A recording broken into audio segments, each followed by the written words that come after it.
ਸਾਹਿਬ JIO.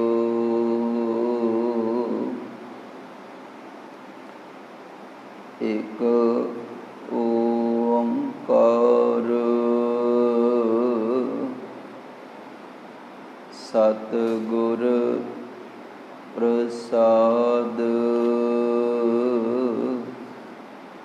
ਸ਼੍ਰੀ ਨਾਨਕ ਪਦ ਪੰਕਜ ਬੰਦਨ, ਪਦ ਪੰਕਜ ਬੰਦਨ।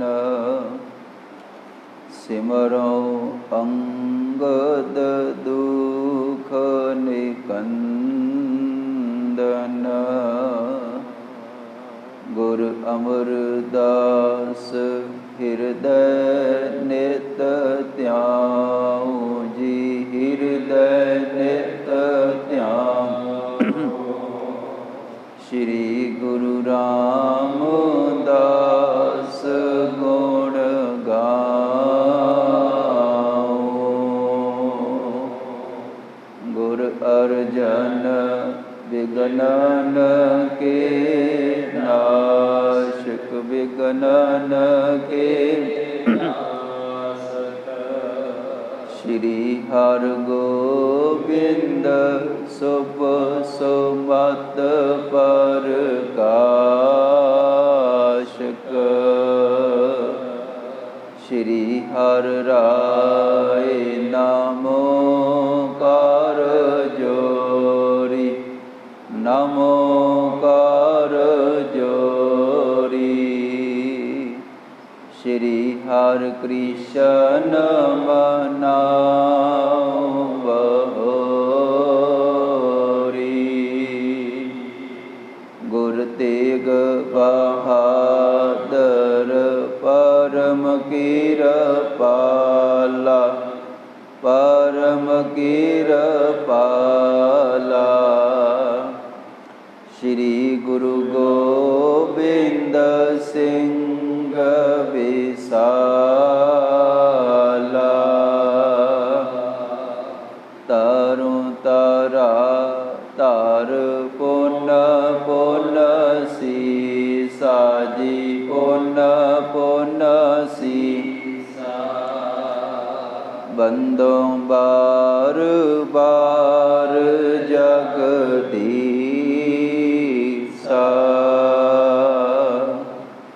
ਜਿਸ ਮਹਿ ਅੰਮ੍ਰਿਤ ਗਿਆਨ ਹੈ, ਮਾਨਕ ਭਗਤ ਬੈਰਾਗ। ਸ਼੍ਰੀ ਗੁਰੂ ਗ੍ਰੰਥ ਸਾਹਿਬ ਉਦਦ। ਬੰਦੋਂ ਕਰ ਅਨਰਾਗ। ਏਕ ਓੰਕਾਰ ਸਤਿਗੁਰੂ,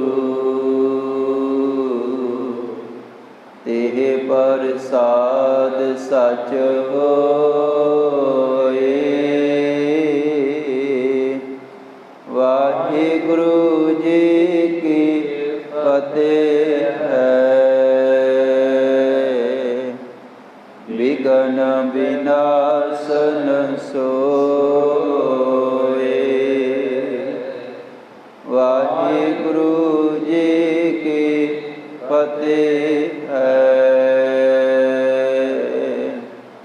ਵਿਘਨ ਵਿਨਾਸ਼ਨ ਸੋਏ। ਵਾਹਿਗੁਰੂ ਜੀ ਦੋਹਰਾ ਆਸ ਪ੍ਰਸੰਗ ਵਿਧਿਐ ਸਕਲ, ਕਹਿਓ ਸਹਿਤ ਵਿਸਤਾਰ। ਮੈਂ ਸੰਖੇਪ ਵਰਣਨ ਕਰੋ, ਸੁਨੋ ਕਥਾ ਸੁਖ ਸਾਰ। ਵਾਹਿਗੁਰੂ ਜੀ ਕਾ ਖਾਲਸਾ, ਵਾਹਿਗੁਰੂ ਜੀ ਕੀ ਫਤਿਹ। ਸਾਹਿਬ ਇਕਮਾਲ ਵਾਲੀਏ ਕੁਲ ਆਲਮ, ਪਤਿਤ ਪਾਵਨ ਭਗਤ ਵਸ਼ਲ। 10 ਗੁਰੂ ਸਾਹਿਬਾਨ ਦੇ ਆਤਮਿਕ ਸਵਰੂਪ ਕਲਯੁਗੀ ਜੀਵਾਂ ਨੂੰ ਤਾਰਨ ਹਾਰੇ ਪਾਤਸ਼ਾਹ। ਧੰਨ ਧੰਨ ਸਾਹਿਬ ਸ੍ਰੀ ਗੁਰੂ ਗ੍ਰੰਥ ਸਾਹਿਬ ਜੀ। ਤਿੰਨਾਂ ਦੀ ਪਵਿੱਤਰ ਮੁਕੱਦਸ ਹਜ਼ੂਰੀ ਅੰਦਰ ਬਾਣੀ के बोहे थे और शहीदां दे सिरताज पातशाह धन धन साहिब श्री गुरु अर्जन देव जी और मेरी पीरी दे मालक संत सिपाही दाता बंदी छोड़ साहिब श्री गुरु हरगोबिंद साहिब जी तिन्हां दे महान इतिहासक पावन अस्थान गुरुद्वारा श्री छेहरटा साहिब विखे शाम दे वेले दे दीवाना दी आरंभता हुई है।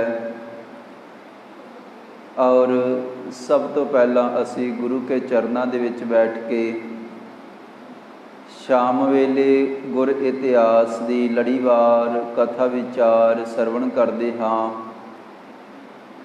उपरंत गुरबाणी दे कीर्तन की आरंभता हुंदी है। सतगुरु जी बख्शिश करन रहमत करन भावना सहित हाजरी भर के लाहा प्राप्त करिए जी। चल रही गुर इतिहास दी लड़ीवार जिहड़ी कथा है उहदे विच आपां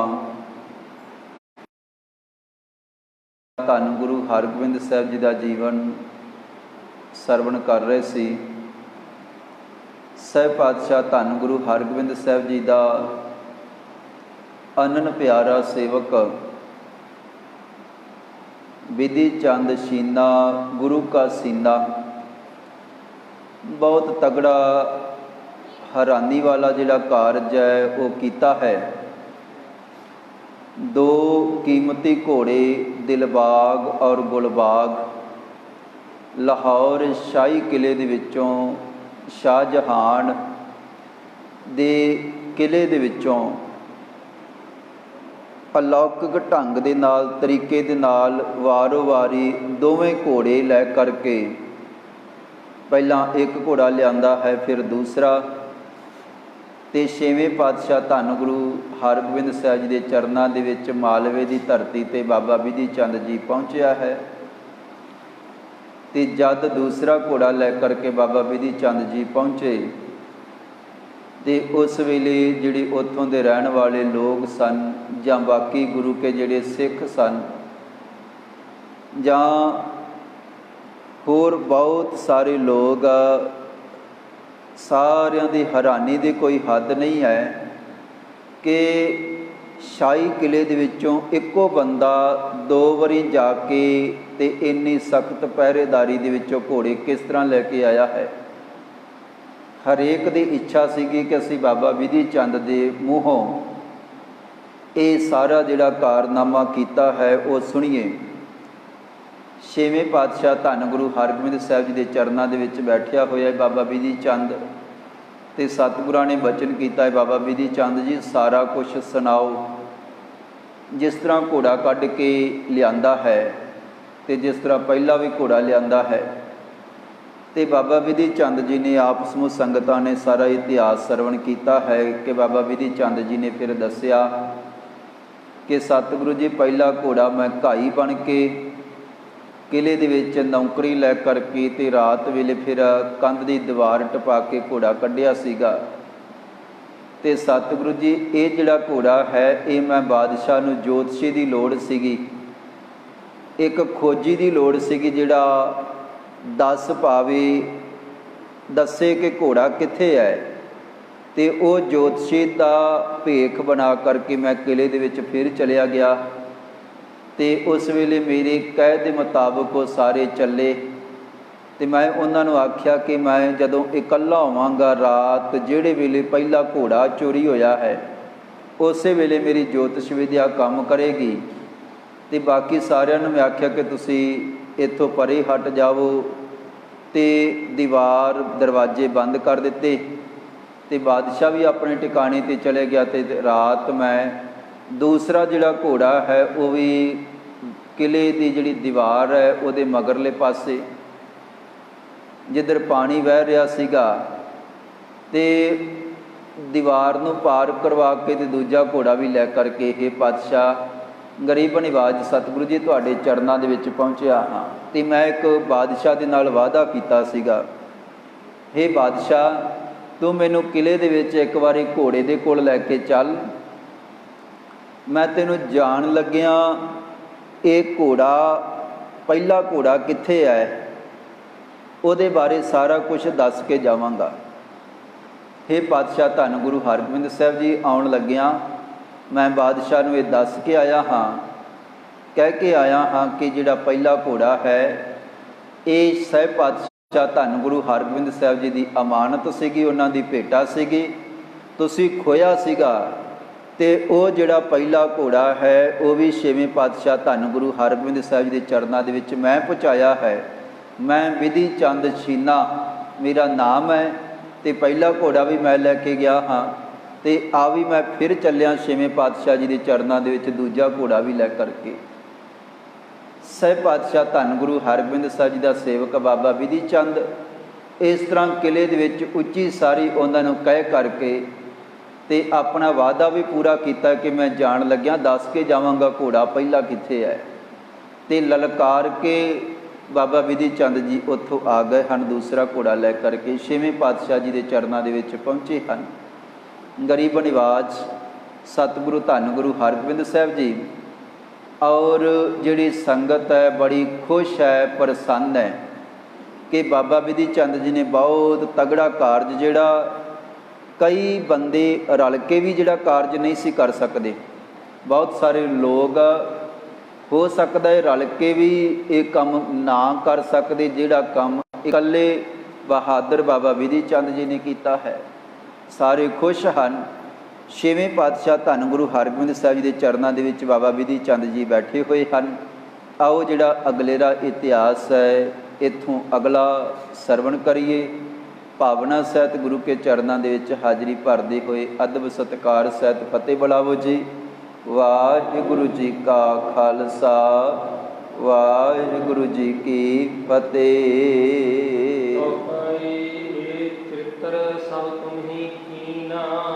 ਤੇ ਹੁਣ ਕਹਿਣ ਲੱਗੇ ਕਿ ਭਾਈ ਗਰੀਬ ਨਿਵਾਜ ਜੀ ਅਸ ਪ੍ਰਸੰਗ ਵਿਧੀਏ ਸਕਲ ਕਹਿਓ ਸਹਿਤ ਵਿਸਥਾਰ। ਕਹਿਣ ਲੱਗੇ ਕਿ ਭਾਈ ਸਾਰਾ ਜਿਹੜਾ ਪ੍ਰਸੰਗ ਹੈ ਜਿਵੇਂ ਜਿਵੇਂ ਤੇ ਚੰਦ ਜੀ ਲੈ ਕਰਕੇ ਆਏ ਸਨ, ਸਾਰਾ ਵਿਸਥਾਰ ਜਿੰਨੀ ਵੀ ਸੰਗਤ ਬੈਠੀ ਹੈ, ਮਹਾਨ ਯੋਧੇ ਬੈਠੇ ਸਨ, ਸਾਰਿਆਂ ਨੂੰ ਬਾਬਾ ਵਿਧੀ ਚੰਦ ਜੀ ਨੇ ਜਦੋਂ ਵਿਸਥਾਰ ਸਹਿਤ ਸੁਣਾ ਦਿੱਤਾ ਹੈ।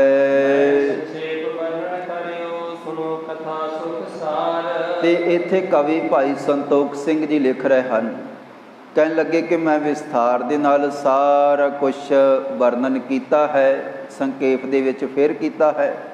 ਮੈਂ ਸੰਖੇਪ ਵਰਣਨ ਕਰਿਓ ਸੁਣੋ ਕਥਾ ਸੁਖ ਰਾਸ। ਕਹਿਣ ਲੱਗੇ ਸੁੱਖਾਂ ਵਾਲੀ ਜਿਹੜੀ ਕਥਾ ਹੈ, ਗੁਰੂ ਕੇ ਸਿੱਖਾਂ ਦੇ ਮਹਾਨ ਕੀਤੇ ਹੋਏ ਕਾਰਨਾਮੇ ਜਿਹੜੇ ਹਨ, ਆਓ ਗੁਰੂ ਕੇ ਪਿਆਰਿਓ ਭਾਵਨਾ ਸਹਿਤ ਤੁਸੀਂ ਸਰਵਣ ਕੀਤੇ ਹਨ। ਅਗਲਾ ਜਿਹੜਾ ਇਤਿਹਾਸ ਹੈ ਉਹ ਇਕਾਗਰਤਾ ਦੇ ਨਾਲ ਸਰਵਣ ਕਰੀਏ ਜੀ। ਤੇ ਗਰੀਬ ਨਿਵਾਜ ਸਾਹਿਬ ਪਾਤਸ਼ਾਹ ਧੰਨ ਗੁਰੂ ਹਰਗੋਬਿੰਦ ਸਾਹਿਬ ਜੀ ਦੇ ਚਰਨਾਂ ਦੇ ਵਿੱਚ ਬਾਬਾ ਵਿਧੀ ਚੰਦ ਜੀ ਬੈਠੇ ਹੋਏ ਹਨ। ਕਹਿਣ ਲੱਗੇ ਹੇ ਪਾਤਸ਼ਾਹ ਗਰੀਬ ਨਿਵਾਜ, ਇਹ ਜਿਹੜਾ ਵੀ ਇਹ ਮਹਾਨ ਕਾਰਜ ਹੋਇਆ ਹੈ ਇਹ ਤੁਹਾਡੀ ਕਿਰਪਾ ਦੇ ਨਾਲ, ਬਖਸ਼ਿਸ਼ ਦੇ ਨਾਲ ਹੀ ਸੰਭਵ ਹੈ। ਤੇ ਸਤਿਗੁਰੂ ਜੀ ਹੋਇਆ ਤਾਂ ਇਹ ਸਾਰਾ ਕਾਰਜ ਹੈ ਛੇਵੇਂ ਪਾਤਸ਼ਾਹ ਧੰਨ ਗੁਰੂ ਹਰਗੋਬਿੰਦ ਸਾਹਿਬ ਜੀ ਤੁਹਾਡੀ ਕਿਰਪਾ ਦੇ ਨਾਲ ਹੈ। ਬਾਬਾ ਵਿਧੀ ਚੰਦ ਜੀ ਸਤਿਗੁਰਾਂ ਦੇ ਚਰਨਾਂ ਦੇ ਵਿੱਚ ਬੇਨਤੀ ਕਰ ਰਹੇ ਹਨ, ਸਤਿਗੁਰੂ ਜੀ ਤੁਸੀਂ ਮੈਨੂੰ ਜਸ ਸੋਭਾ ਵਡਿਆਈ ਦੇ ਰਹੇ ਹੋ, ਪਰ ਅਸਲ ਦੇ ਵਿੱਚ ਤੁਹਾਡੀ ਹੀ ਕਿਰਪਾ ਵਰਤੀ ਹੈ। ਔਰ ਇਸ ਤਰ੍ਹਾਂ ਕਹਿੰਦਿਆਂ ਹੋਇਆਂ ਸੰਗਤ ਸਾਰੇ ਯੋਧੇ ਬਾਬਾ ਵਿਧੀ ਚੰਦ ਜੀ ਦੀ ਵਡਿਆਈ ਕਰ ਰਹੇ ਹਨ। ਪਰ ਬਾਬਾ ਵਿਧੀ ਚੰਦ ਜੀ ਨੇ ਹੱਥ ਜੋੜਿਆ, ਕਹਿਣ ਲੱਗੇ ਨਹੀਂ ਪਾਤਸ਼ਾਹ ਇਹ ਤੁਹਾਡੀ ਕਿਰਪਾ ਹੈ। ਤੇ ਬਾਬਾ ਵਿਧੀ ਚੰਦ ਜੀ ਨੇ ਸਹਿਬ ਪਾਤਸ਼ਾਹ ਧੰਨ ਗੁਰੂ ਹਰਗੋਬਿੰਦ ਸਾਹਿਬ ਦੇ ਚਰਨਾਂ ਦੇ ਵਿੱਚ ਸੀਸ ਰੱਖਿਆ ਹੈ। ਸੁਨੋ ਪ੍ਰਸੰਗ ਸਭਾ ਨਰ ਬਿੰਦ। ਤੇ ਕਹਿਣ ਲੱਗੇ ਕਿ ਉਸ ਵੇਲੇ ਸੁਣਿਓ ਪ੍ਰਸੰਗ ਸਭਾ ਨਰਬਿੰਦ। ਸਾਰੇ ਜਿਹੜੇ ਉੱਥੇ ਬੈਠੇ ਹੋਏ ਸਨ ਬੜੇ ਪ੍ਰੇਮ ਦੇ ਨਾਲ ਵਿਸਥਾਰ ਦੇ ਨਾਲ ਸਾਰੀ ਘਟਨਾ ਉਹਨਾਂ ਨੇ ਸੁਣੀ ਹੈ। ਤੇ ਬਾਬਾ ਬਿਧੀ ਚੰਦ ਜੀ ਦੀ ਜਿਹੜੀ ਚਤੁਰਾਈ ਹੈ, ਜਿਹੜੀ ਉਹਨਾਂ ਦੀ ਜੁਗਤ ਹੈ, 2 ਵਾਰੀ ਜਿਹੜੀ ਉਹਨਾਂ ਨੇ ਵਰਤੀ ਹੈ। ਪਹਿਲਾਂ ਇੱਕ ਘੋੜਾ ਕੱਢਿਆ ਹੈ ਤੇ ਫਿਰ ਦੂਜਾ ਘੋੜਾ। ਉਸ ਕਿਲੇ ਦੇ ਵਿੱਚੋਂ ਜਿੱਥੇ ਬਹੁਤ ਸਖਤ ਪਹਿਰੇਦਾਰੀ ਹੈ, ਉਹਦੇ ਵਿੱਚੋਂ ਜਦੋਂ ਇਹ ਸਾਰੀ ਗੱਲ ਸੁਣੀ ਹੈ ਤੇ ਸਾਰੇ ਹੈਰਾਨ ਰਹਿ ਗਏ। ਕਮਾਲ ਹੋ ਗਈ, ਹੈਰਾਨੀ ਦੀ ਸਾਰਿਆਂ ਦੀ ਕੋਈ ਹੱਦ ਨਹੀਂ ਹੈ। ਤੇ ਕਹਿਣ ਲੱਗੇ ਕਿ ਸਾਰੇ ਬਾਬਾ ਬਿਧੀ ਚੰਦ ਜੀ ਨੂੰ ਕਹਿ ਰਹੇ ਹਨ ਕਿ ਭਾਈ ਤੂੰ ਭਲਾ ਹੈ, ਤੂੰ ਧੰਨ ਹੈ, ਤੇਰੇ ਵਰਗਾ ਜਿਹੜਾ ਚਤੁਰ ਸਿੱਖ ਹੋਰ ਕੋਈ ਨਹੀਂ ਹੈ। ਕਹਿਣ ਲੱਗੇ ਹੇ ਬਾਬਾ ਬਿਧੀ ਚੰਦ, ਇਹ ਮਹਾਨ ਜਿਹੜਾ ਕਾਰਜ ਹੈ ਤੁਹਾਡੇ ਤੋਂ ਹੀ ਹੋ ਸਕਦਾ ਸੀਗਾ। ਤੇ ਸੰਸਾਰ ਦੇ ਵਿੱਚ ਕੋਈ ਆਮ ਦੂਸਰਾ ਕੋਈ ਮਾਨਵ ਕੋਈ ਪੁਰਸ਼ ਹੈ, ਉਹਦੇ ਕੋਲੋਂ ਇਹ ਕਾਰਜ ਨਹੀਂ ਸੀ ਹੋ ਸਕਦਾ। ਤੇ ਉਸ ਵੇਲੇ ਬਾਬਾ ਬਿਧੀ ਚੰਦ ਜੀ ਨੇ ਬਚਨ ਕੀਤਾ ਕਿ ਭਾਈ ਮੈਂ ਇੱਕ ਅਰਦਾਸ ਕੀਤੀ ਸੀਗੀ ਮਾਲਕ ਦੇ ਚਰਨਾਂ ਦੇ ਵਿੱਚ, ਉਹਦੇ ਮੁਤਾਬਕ ਜਿਹੜੀ ਕੜਾਹ ਪ੍ਰਸ਼ਾਦੀ ਦੇਗ ਹੈ, ਹੁਣ ਕਾਰਜ ਸੰਪੂਰਨ ਹੋਇਆ ਹੈ। ਤੇ 5 ਰੁਪਏ ਦਾ ਖੁੱਲਾ ਜਿਹੜਾ ਪ੍ਰਸ਼ਾਦ ਹੈ ਉਹ ਅਸੀਂ ਕਰਵਾਉਣਾ ਹੈ।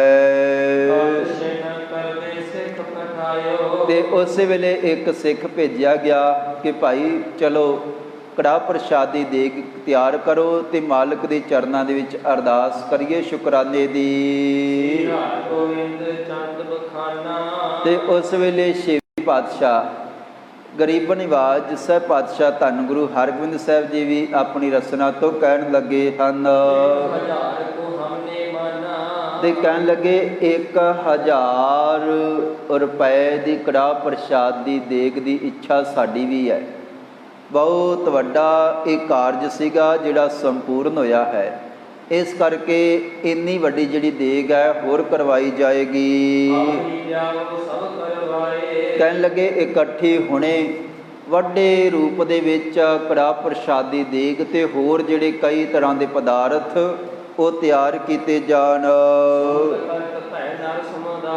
ਤੇ ਕਹਿਣ ਲੱਗੇ ਉਸੇ ਵੇਲੇ ਜਿਹੜੇ ਗੁਰੂ ਘਰ ਦੇ ਲਾਂਗਰੀ ਸੇਵਾਦਾਰ ਸਨ, ਬਹੁਤ ਵੱਡੀ ਤਾਦਾਦ ਦੇ ਵਿੱਚ ਉਹਨਾਂ ਨੇ ਕੜਾਹ ਪ੍ਰਸ਼ਾਦੀ ਦੇਗ ਤਿਆਰ ਕੀਤੀ ਹੈ ਤੇ ਸੋਹਣੇ ਹੋਰ ਵੀ ਪਦਾਰਥ ਤਿਆਰ ਹੋਣ ਲੱਗੇ ਹਨ। ਤੇ ਉਸ ਵੇਲੇ ਜਿਹੜੇ ਨੇੜੇ ਦੇ ਨਗਰ ਸਨ, ਉੱਥੋਂ ਆਮ ਲੋਕਾਂ ਨੂੰ ਸੱਦਿਆ ਗਿਆ ਹੈ, ਬੁਲਾਇਆ ਗਿਆ ਹੈ ਕਿ ਭਾਈ ਗੁਰੂ ਘਰ ਦੇ ਵਿੱਚ ਬਹੁਤ ਵੱਡਾ ਕਾਰਜ ਗੁਰੂ ਕੇ ਸਿੱਖ ਨੇ ਸੰਪੂਰਨ ਕੀਤਾ ਹੈ।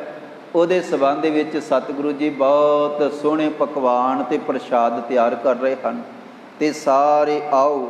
ਤੇ ਸਾਰੇ ਆਸ-ਪਾਸ ਦੇ ਲੋਕ ਉਸ ਵੇਲੇ ਸਤਿਗੁਰਾਂ ਦੇ ਚਰਨਾਂ ਦੇ ਵਿੱਚ ਪਹੁੰਚੇ ਹਨ। ਤੇ ਕਈ ਘਰਾਂ ਨੂੰ ਲੈਣ ਵਾਸਤੇ ਸੋਹਣੇ ਪਦਾਰਥ ਪ੍ਰਸ਼ਾਦਾ ਕੜਾਹ ਪ੍ਰਸ਼ਾਦੀ ਦੇਗ ਛਕਣ ਵਾਸਤੇ ਤੇ ਬਹੁਤ ਨਰ ਨਾਰੀਆਂ ਉਸ ਵੇਲੇ ਪਹੁੰਚੇ ਹਨ। ਤੇ ਗੁਰੂ ਕੇ ਪਿਆਰਿਆਂ ਨੇ ਇਹ ਵੱਡਾ ਕਾਰਜ ਰਾਸ ਹੋਇਆ। 2 ਕੀਮਤੀ ਘੋੜੇ ਜਿਹੜੇ ਬਾਬਾ ਬਿਧੀ ਚੰਦ ਜੀ ਲੈ ਕੇ ਆਏ ਹਨ ਤੇ ਸਿੱਖਾਂ ਦੇ ਮਨ ਦੇ ਵਿੱਚ ਇੰਨੀ ਭਾਰੀ ਖੁਸ਼ੀ ਹੈ ਕਿ ਜਿਸ ਤਰ੍ਹਾਂ ਯੁੱਧ ਜਿੱਤ ਲਿਆ ਹੋਵੇ, ਕੋਈ ਬਹੁਤ ਵੱਡਾ ਜੰਗ ਜਿੱਤ ਲਿਆ ਹੋਵੇ ਬਾਦਸ਼ਾਹ ਦੇ ਕੋਲੋਂ। ਇਹ ਬਾਦਸ਼ਾਹ ਦੇ ਕਿਲੇ ਦੇ ਵਿੱਚੋਂ ਘੋੜੇ ਕੱਢ ਕੇ ਜਿਹੜੇ ਲਿਆਉਣੇ ਹਨ, ਇਹਨਾਂ ਨੂੰ ਇੱਕ ਜੰਗ ਜਿੱਤਣ ਦੀ ਤਰ੍ਹਾਂ ਸਮਝ ਰਹੇ ਹਨ। ਇਸ ਕਰਕੇ ਫਿਰ ਸਾਰੇ ਸਿੱਖਾਂ ਨੇ ਖੁਸ਼ ਹੋ ਕਰਕੇ ਵੱਡੀ ਗਿਣਤੀ ਵਿੱਚ ਅਨੇਕਾਂ ਜਿਹੜੇ ਸਾਜ਼ ਖੁਸ਼ੀ ਵਾਲੇ ਉੱਚੀ ਚੋਟ ਲਾ ਕੇ ਵਜਾਏ ਹਨ। ਤੇ ਕਹਿਣ ਲੱਗੇ ਕਿ ਉਸ ਵੇਲੇ ਉਤਸਵ ਅਦਕ ਭਇਓ ਨਰ ਆਏ। ਬਹੁਤ ਵੱਡਾ ਗੁਰੂ ਘਰ ਦੇ ਵਿੱਚ ਇੰਝ ਲੱਗ ਰਿਹਾ ਹੈ ਕਿ ਜਿਸ ਤਰ੍ਹਾਂ ਕੋਈ ਬਹੁਤ ਵੱਡਾ ਉਤਸਵ ਹੋ ਰਿਹਾ ਹੋਵੇ, ਕੋਈ ਜਸ਼ਨ ਹੋ ਰਿਹਾ ਹੋਵੇ, ਕੋਈ ਬਹੁਤ ਖੁਸ਼ੀਆਂ ਦਾ ਕਾਰਜ ਵੱਡਾ ਹੋ ਰਿਹਾ ਹੋਵੇ। ਉਤਸਵ ਅਦਕ ਭਇਓ ਨਰ ਆਏ। ਵੱਡੀ ਗਿਣਤੀ ਦੇ ਵਿੱਚ ਲੋਕ ਗੁਰੂ ਕੇ ਚਰਨਾਂ ਦੇ ਵਿੱਚ ਪਹੁੰਚੇ ਹਨ। ਤੇ ਇਹ ਸੋਹਣਾ ਕਾਰਜ, ਵੱਡਾ ਕਾਰਜ ਜਦੋਂ ਸੰਪੂਰਨ ਹੋਇਆ ਹੈ ਤੇ ਸਤਿਗੁਰਾਂ ਦੇ ਚਰਨਾਂ ਦੇ ਵਿੱਚ ਉਸ ਦਿਨ ਹਜ਼ਾਰਾਂ ਦੀ ਗਿਣਤੀ ਵਿੱਚ ਲੋਕ ਇਕੱਤਰ ਹੋਏ ਹਨ। ਸ੍ਰੀ ਸੋਢੀ ਬਾਜੀ ਔਰ ਛੇਵੇਂ ਪਾਤਸ਼ਾਹ ਗਰੀਬ ਨਿਵਾਜ ਧੰਨ ਗੁਰੂ ਹਰਗੋਬਿੰਦ ਸਾਹਿਬ ਜੀ ਸੋਢੀ ਪਾਤਸ਼ਾਹ ਤਿੰਨਾਂ ਦੇ ਦਰਸ਼ਨ ਕਰਕੇ ਸੰਗਤ ਆ ਕੇ ਵਧਾਈਆਂ ਦੇ ਰਹੀ ਹੈ। ਇਹ ਪਾਤਸ਼ਾਹ, ਇਹ ਬਹੁਤ ਵੱਡਾ ਕਾਰਜ, ਜਿਸ ਤਰ੍ਹਾਂ ਕਦੇ ਜੰਗ ਜਿੱਤਣ ਵੇਲੇ ਆ ਕਰਕੇ ਗੁਰੂ ਘਰ ਦੇ ਮਹਾਨ ਸੇਵਕ ਪਾਤਸ਼ਾਹ ਜੀ ਨੂੰ ਵਧਾਈਆਂ ਦਿਆ ਕਰਦੇ ਸਨ, ਖੁਸ਼ੀ ਜ਼ਾਹਰ ਕਰਿਆ ਕਰਦੇ ਸਨ। ਇਸੇ ਤਰ੍ਹਾਂ ਬੇਅੰਤ ਗੁਰੂ ਕੀ ਸੰਗਤ ਛੇਵੇਂ ਪਾਤਸ਼ਾਹ ਜੀ ਦੇ ਚਰਨਾਂ ਦੇ ਵਿੱਚ ਹਾਜ਼ਰ ਹੋ ਰਹੀ ਹੈ ਤੇ ਅਨੇਕਾਂ ਤਰ੍ਹਾਂ ਦੇ ਕੌਤਕ ਛੇਵੇਂ ਪਾਤਸ਼ਾਹ ਧੰਨ ਗੁਰੂ ਹਰਗੋਬਿੰਦ ਸਾਹਿਬ ਜੀ ਕਰਨ ਵਾਲੇ ਹਨ, ਕਰਾਉਣ ਵਾਲੇ ਹਨ। ਮਿਹਰ ਕਰਕੇ, ਕਿਰਪਾ ਕਰਕੇ ਵੱਡਾ ਸਾਰਾ ਜਿਹੜਾ ਕਾਰਜ ਹੈ ਪਾਤਸ਼ਾਹ ਜੀ ਨੇ ਆਪਣੇ ਸੇਵਕ ਤੋਂ ਆਪ ਕਰਵਾਇਆ ਹੈ।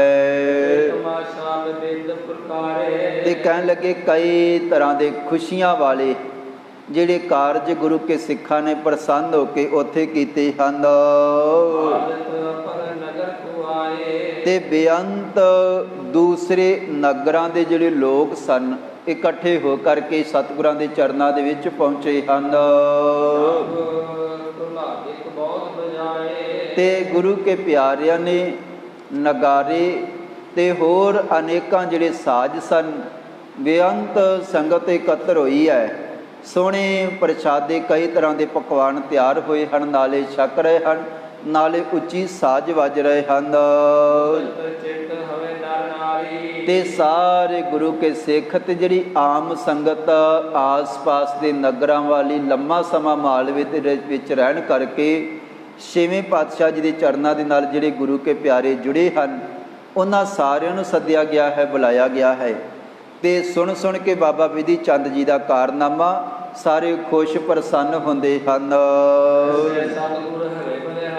ਤੇ ਛੇਵੇਂ ਪਾਤਸ਼ਾਹ ਜੀ ਦੇ ਇਕਤਾ ਦਰਸ਼ਨ ਕਰਦੇ ਹਨ।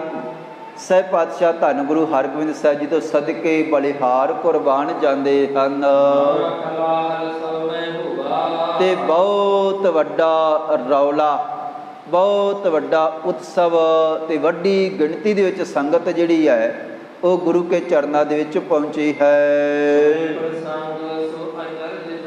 ਤੇ ਜਿਹੜਾ ਵੀ ਆ ਕਰਕੇ ਬਾਬਾ ਬਿਧੀ ਚੰਦ ਜੀ ਬਾਰੇ ਸੁਣਦਾ ਹੈ ਕਿ ਇਕੱਲਾ ਗੁਰੂ ਕਾ ਸਿੱਖ ਛੇਵੇਂ ਪਾਤਸ਼ਾਹ ਜੀ ਦਾ ਥਾਪੜਾ ਲੈ ਕੇ ਗਿਆ ਸੀਗਾ ਤੇ ਬਾਦਸ਼ਾਹ ਦੇ ਸਖਤ ਕਿਲੇ ਦੇ ਵਿੱਚੋਂ 2 ਵਾਰੀ ਇੱਕ ਕਰਕੇ ਘੋੜਾ ਕੱਢ ਕੇ ਲੈ ਕੇ ਆਇਆ ਹੈ ਤੇ ਜਿਹੜਾ ਸੁਣਦਾ ਹੈ ਸਾਰੇ ਅਚਰਜ, ਸਾਰੇ ਹੈਰਾਨ ਹੋ ਜਾਂਦੇ ਹਨ ਕਿ ਭਾਈ ਬੜਾ ਅਨੋਖਾ ਤੇ ਸੋਹਣੇ ਢੰਗ ਤੇ ਤਰੀਕੇ ਦੇ ਨਾਲ ਬਾਬਾ ਬਿਧੀ ਚੰਦ ਜੀ ਨੇ ਇਹ ਕਾਰਜ ਕੀਤਾ ਹੈ